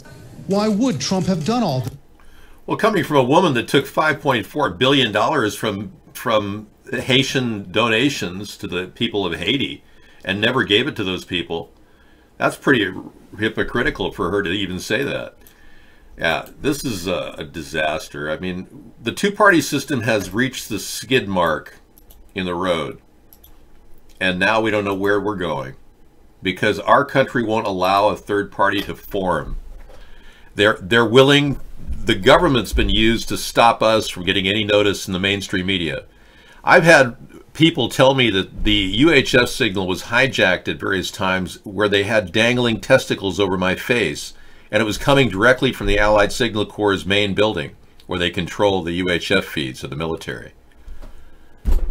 Trump has been using every means possible to stop this third party from raising objection. The Democrats don't want controversy. They don't want a third party. I know we do. The Republicans certainly don't want a third party, so they want to do everything they can to drive a third party into the ground and never let us out. But you know something? I'm not cut out of that corrupt cloth that Donald Trump and Hillary Clinton are cut out of. And the reason why I'm able to do this show for free for an entire 10 years, not charging you a single penny for being in here or even spending time in the show every single night, is because I am dedicated to this show based on principle and to the effort of creating a third party based on principle. I couldn't do this if I was into profit. No, you have a name now you can use. It's called I Love Fries. You've been unbanned, yes. You just have a 1 there.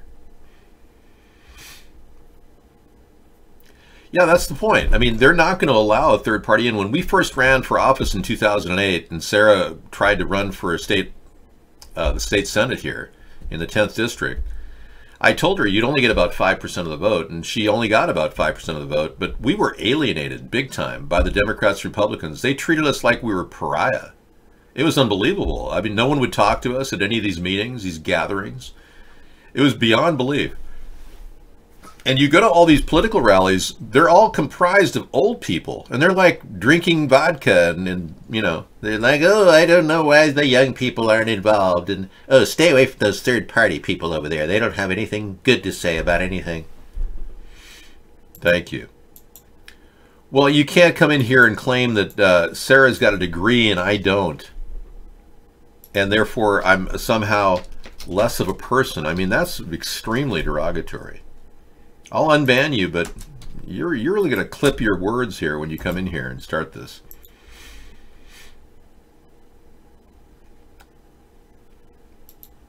This video is posted on YouTube as a parody or a joke, or is it? Huh. It's going to be a discussion about the Illuminati tonight.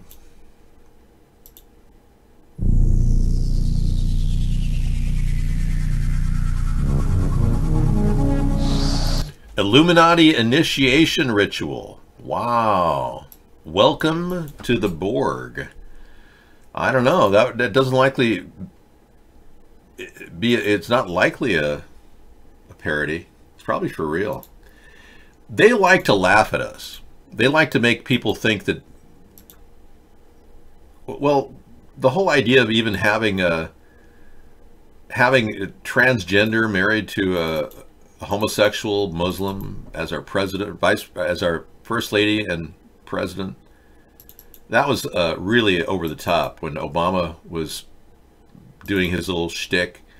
At 8 years of it, they were able to pull the wool over our eyes, pushing this guy in front of us who clearly has had brain surgery.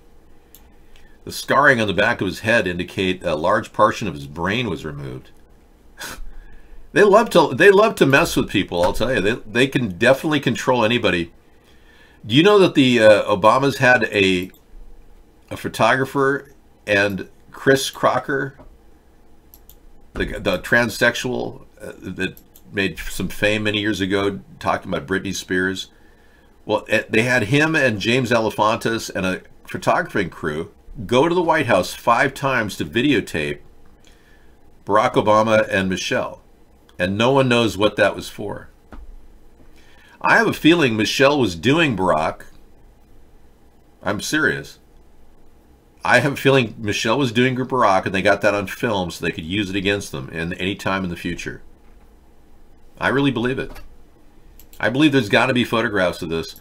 They wouldn't have sent a film crew in with James Alefantis, the guy from Comet Pizza, if there wasn't some truth to it. Pretty weird stuff, for sure. And this recent the whole appearance of Ocasio-Cortez is all a Hillary deal. That's all, but Hillary's pushing this woman into the political realm because Hillary knows she's getting on in years and she needs somebody to replace her with her democratic socialist ideas. But here's a picture I showed you last week that's pretty interesting. It shows a guy in the background in this family photo of the Rothschild family who looks identical to James Alefantis in the face. We're looking at James Alefantis in a family photograph of the Rothschild family. Why did they send over their prodigal son to take care of business with Comet Pizza? Why does he have a license to bring in live artifacts into his museum that's never ever opened once, Pegasus Museum? Why is this entire operation being run above 3 tunnels that are interconnected underneath Washington, D.C.? Why are they hiding James Alefantis' connection to the Rothschild family? That's what I want to know. And why are we told that we couldn't talk about Pedogate or Pizzagate, or we get our accounts banned in a country that's free and democratic? If you can't answer any of these questions, you're like many people in America who just are dumbfounded by how we've lost our freedoms and how we've turned our country into a joke, the laughingstock of the world. All because we didn't act out to do what we needed to do to build a third party. That we sat around and just watched it all happen. Yeah, that's what happened. And here we are. You can blame yourself for the whole thing. It's not some magical mystery tour, folks. It's right out of the playbook of The Wizard of Oz. Conferring with the flowers, consulting with the rain. Yeah, The Wizard of Oz was an allegory for what's going on and how they're controlling our brains from behind the scrim. You see, the people that are really rich and powerful are weak. Mentally and spiritually, they are bereft of any serious integrity. And they're able to do things much like the Wizard of Oz did it behind the scrim and make us think that there's some big, great, smart person out there making decisions.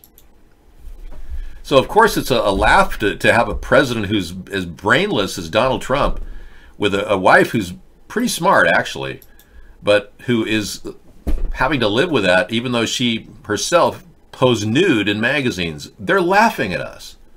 They didn't take average people who would never pose nude in magazines. They have freaks who want to sit there and talk about how wonderful they are so they can push their gay rights on the American people, because that's what the really rich people want. Is they want all of us to be transgender homosexuals. They want to laugh at us. They want to continue to turn our country into the laughingstock of the world, and they're getting away with it. So they got the biggest idiots out there running the charade. So they, of course, they put the dunce of the year, Ocasio, in position. She's the living example of stupidity in the Democratic Party. Doesn't take a lot to imagine how stupid she is. Her recent gaffe when she said that she is glad that Amazon isn't opening up big offices in Long Island, New York, because she would use that money somewhere else. What money is that? The tax incentive money. She would spend it on hospitals. Well, tax incentives isn't money. Tax incentive is the opposite of money. She had confused a tax incentive with money in her pocket that she was going to spend on the people of her Bronx community. I mean, this woman is out to lunch. How the hell did she ever get an econ degree from Boston University? I seriously want to call the university and ask them if they have an Ocasio-Cortez on record. She's as dumb as a box of rocks, exactly. It's unbelievable. I think she spent a little too much time in the rapid scanner when she was going to the airport one day, and she just says, "Oh, I want to see this," and her brain was fried at that point. So have no fear. And I think that we're going to do very well with respect to Syria. I think things are happening that are really, really, really positive. Have no fear, Kissinger's here. Everybody knows Dr. Kissinger. And we're right now talking about Russia. How the hell can you people on the alt-right think that Donald Trump is not a puppet for the New World Order when he's practically sucking off of Kissinger here?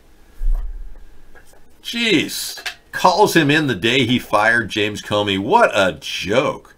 And then Donald Trump has the TASS news service from Russia, a secret photography journalist group, come in and videotape him and two Russian top diplomats. One was Kislyak and the other I'm not sure. My question is, how come Mueller has not found that videotape that was taken by the TASS news agency? What did they talk about? We still don't know what Donald Trump talked about the day after he met Kissinger. He met the Russians. The entire news event was taped by the TASS agency, and we still don't have a picture of it. This is 2 years later. We still don't know what Donald Trump was talking to Russians about the day after he fired James Comey, other than he was glad the Russian investigation was over. Oh, it's not over, Donald. It's just beginning. Yeah, we're still 2 years into it, and we've had to wade through a bunch of useless shills like Mueller, who's done absolutely nothing to advance the case against Trump, only attacking the messengers. I think Kissinger demanded they use the sepia tone because if he was looked at in real light, he'd be seen as Balak or Lucifer, right? His true colors would have been showing. Unbelievable. I know. It's shocking. A lot of people are just freaking out by the whole thing. I know I am.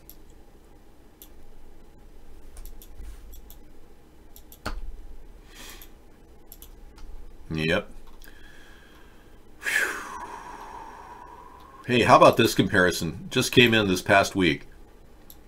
Adam Lanza could very well be David Hogg. Yeah. I mean, it's the same face. It's unbelievable. It's unbelievable. It's hard to believe because it's so unbelievable. Well, the old ancient Chinese proverb, may you live in strange times, is truly coming in. It wasn't a proverb, actually, it was a curse.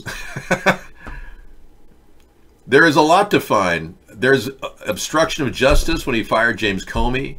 There's the emoluments clause violation in the D.C. area. There's Donald Trump hiding $109 million in money laundering funds directly from Manafort. Mueller dropped the case on Manafort. The second court case was going to be about money laundering. Mueller's working for Trump. Mueller's working for Kissinger. Mueller is a deep state player. That's why we have made no progress. It's not because you people think it's all fake news. That's not the case. It's that Donald Trump is so deeply embroiled with the Russian oligarch money that he has virtually, it's become a font of new information every few minutes. This is what we need to be seeing. The arrest and charge indictment of Henry Kissinger before he passes away for the death of 100,000 Cambodians in Vietnam. That's what we need to see. But you think Donald would ever turn on his friend Henry Kissinger? No. He won't even prosecute Hillary Clinton. And you Trump-tards are sitting there going, well, he said he was going to prosecute her. That's good enough for me. Look, everybody. Look, everybody. I'm right here in Wapato, Washington. It's like 10 o'clock. I was on my way to the store and I see these motherfucking halos in the sky. What the fuck is that shit? Yeah. And look at the other plane over there. There's another one right there, dropping chemtrails. You see that shit? There's a whole bunch of chemtrails. What the fuck is that shit? That's fucking chemicals, man. They're fucking poisoning us. Yeah. Fuck these motherfuckers, man. Look at that shit. There's no way that is fucking natural. There's no way that's just a fucking airplane flying by. Yeah. What's the reason? Look at there's two of them. They're fucking together. Man, fuck these motherfuckers. Wait a second. You want to have sex with chemtrails? Dude, I got sex with chemtrails. Our naval air station had a couple pilots that went out to the same area where you just took these films in Washington. And this is what they were drawing. And they were reprimanded. Navy admits its pilots drew sky phallus. This is, you can't even make this stuff up. Check this out. USA Today. Navy admits its crew drew a sky phallus. I mean, come on. Okanogan County, Washington. Yeah, so you want to have sex in the air? You certainly can. Our crews are ready to go. While they're dumping chemicals on your head. Wow. Let me see if I can zoom in. I don't know if you guys can see. I got a shitty ass fucking Android phone. Can you guys see him? There's another one over there? Yeah. Fucking A. Look at that shit. Look at, there's three of them. Yeah. One.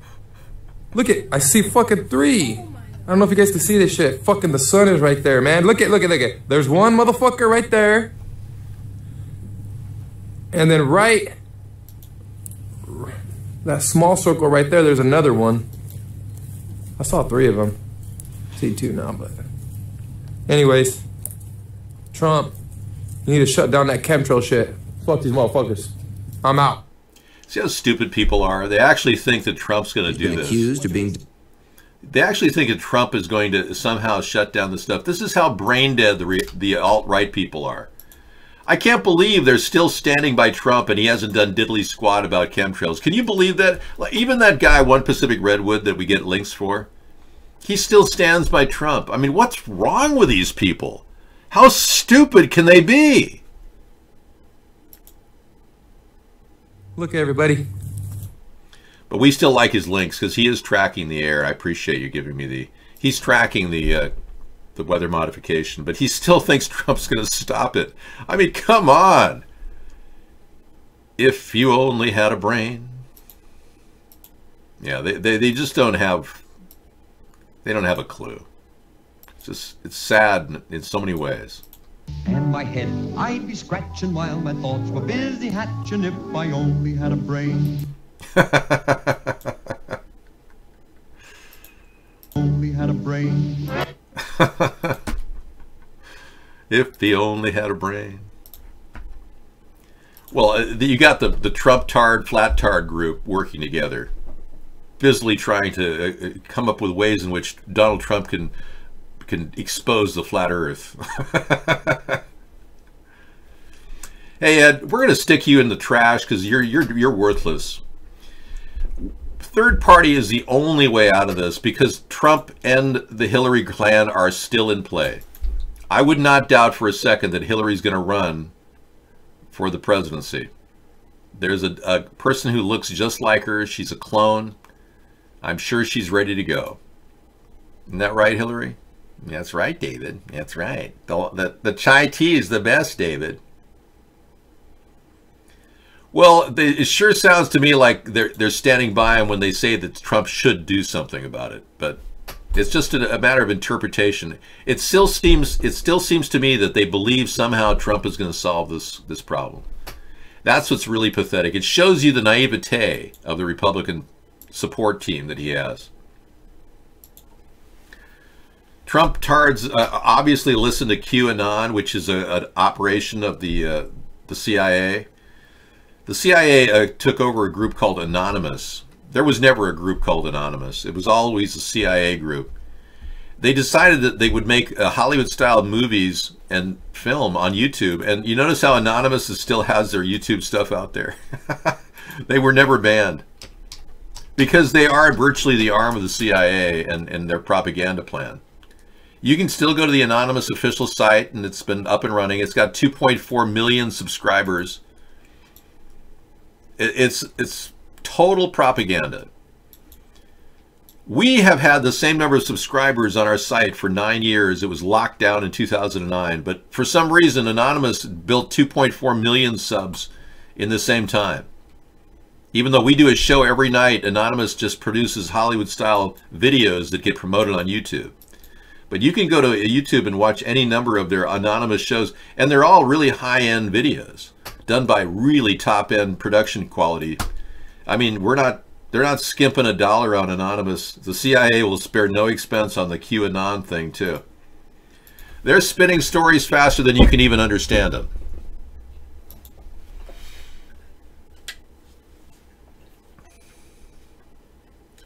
No, actually, regardless of Hillary's shaking of her head, that's irrelevant at this point.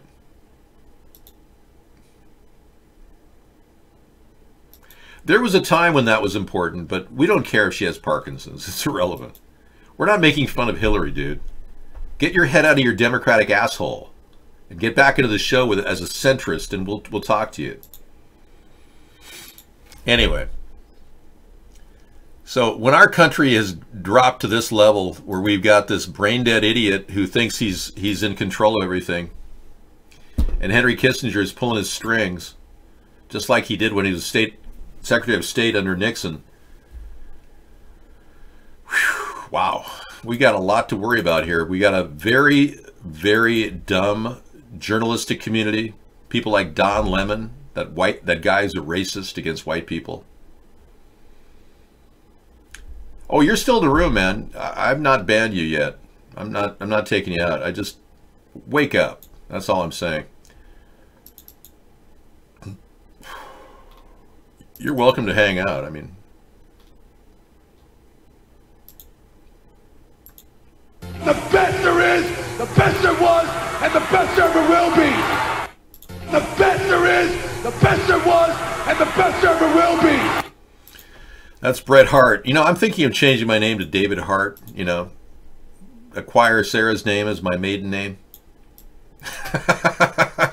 If we get married, is it okay if I take out her last name? I just want to be the best there was, the best there ever will be. Bret Hart. That'd be pretty funny, wouldn't it? Take on her last name.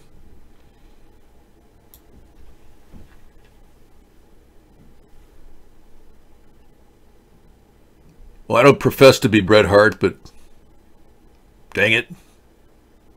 I'm not the best there is, nor the best there ever will be. I'm the better one than you are.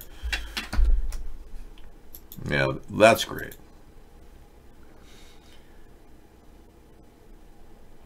We have factual evidence right in front of our face.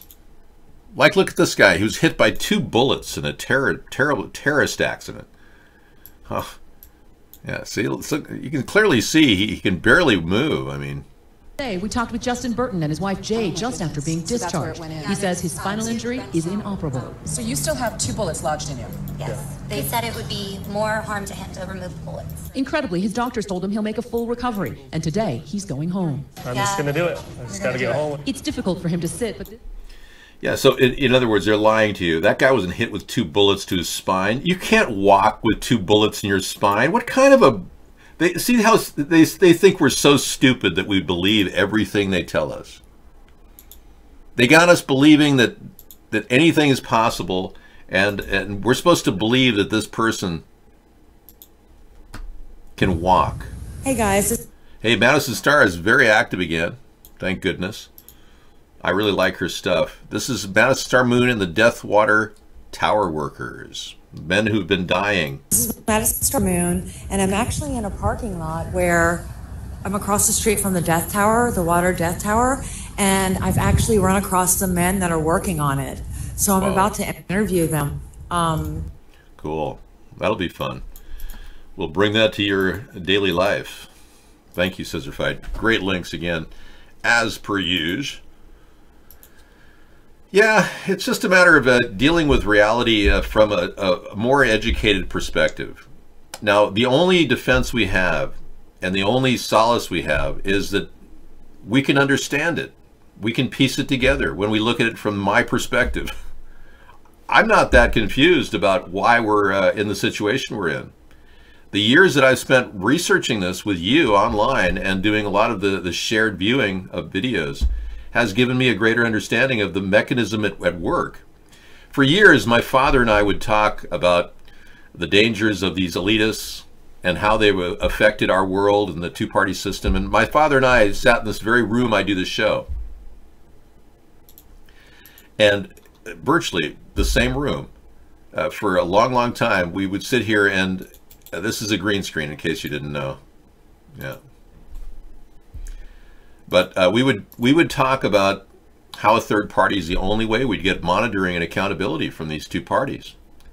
But we never really understood the mechanism behind it. And my father didn't know the word Zionism. We knew that Zionism represented Israel, but we didn't think that they would be planning on building a new world order. We never suspected that. And all the things that have happened since 9/11, my father never, ever saw 9/11. He died before then. But all the things we've seen that happened ever since, the lies, the cover-ups, the fake events, the false flags, over 50 false flags have happened in the past 10 years. All of it designed to weaken our country and make us fearful of terrorism so that we'd fight wars overseas, becoming the warmonger country, and also thinking that somehow we should get rid of our guns because terrorism is so bad and blah, blah, blah. We're being manipulated. And my father never had a chance to see all this, so I've had a chance to see all of it, and I see all of the reasons why they're doing it. They're scared.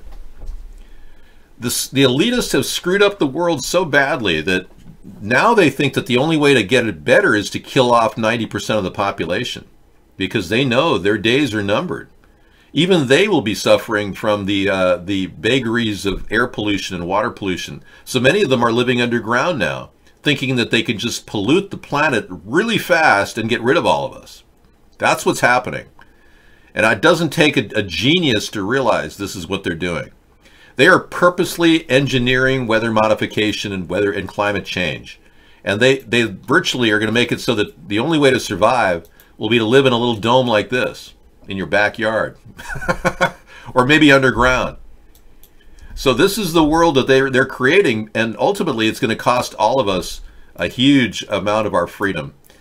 They're not in any way planning on giving up their power, but we are very close to gaining power as a nation if we do build a third party.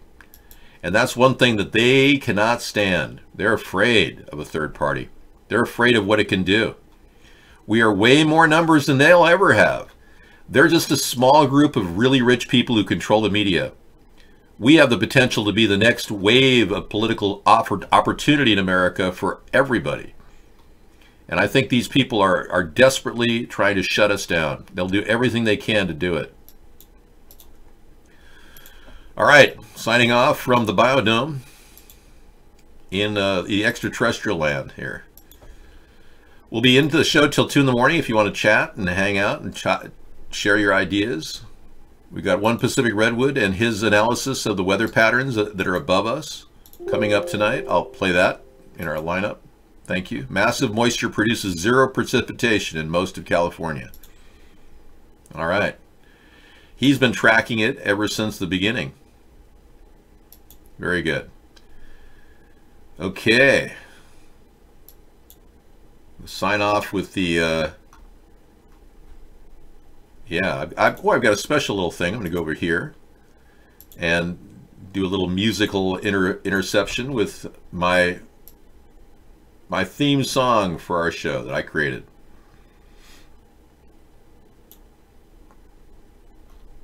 If only I can find it. There it is. All right, everyone. Mr. Right, take care. We'll talk to you again tomorrow.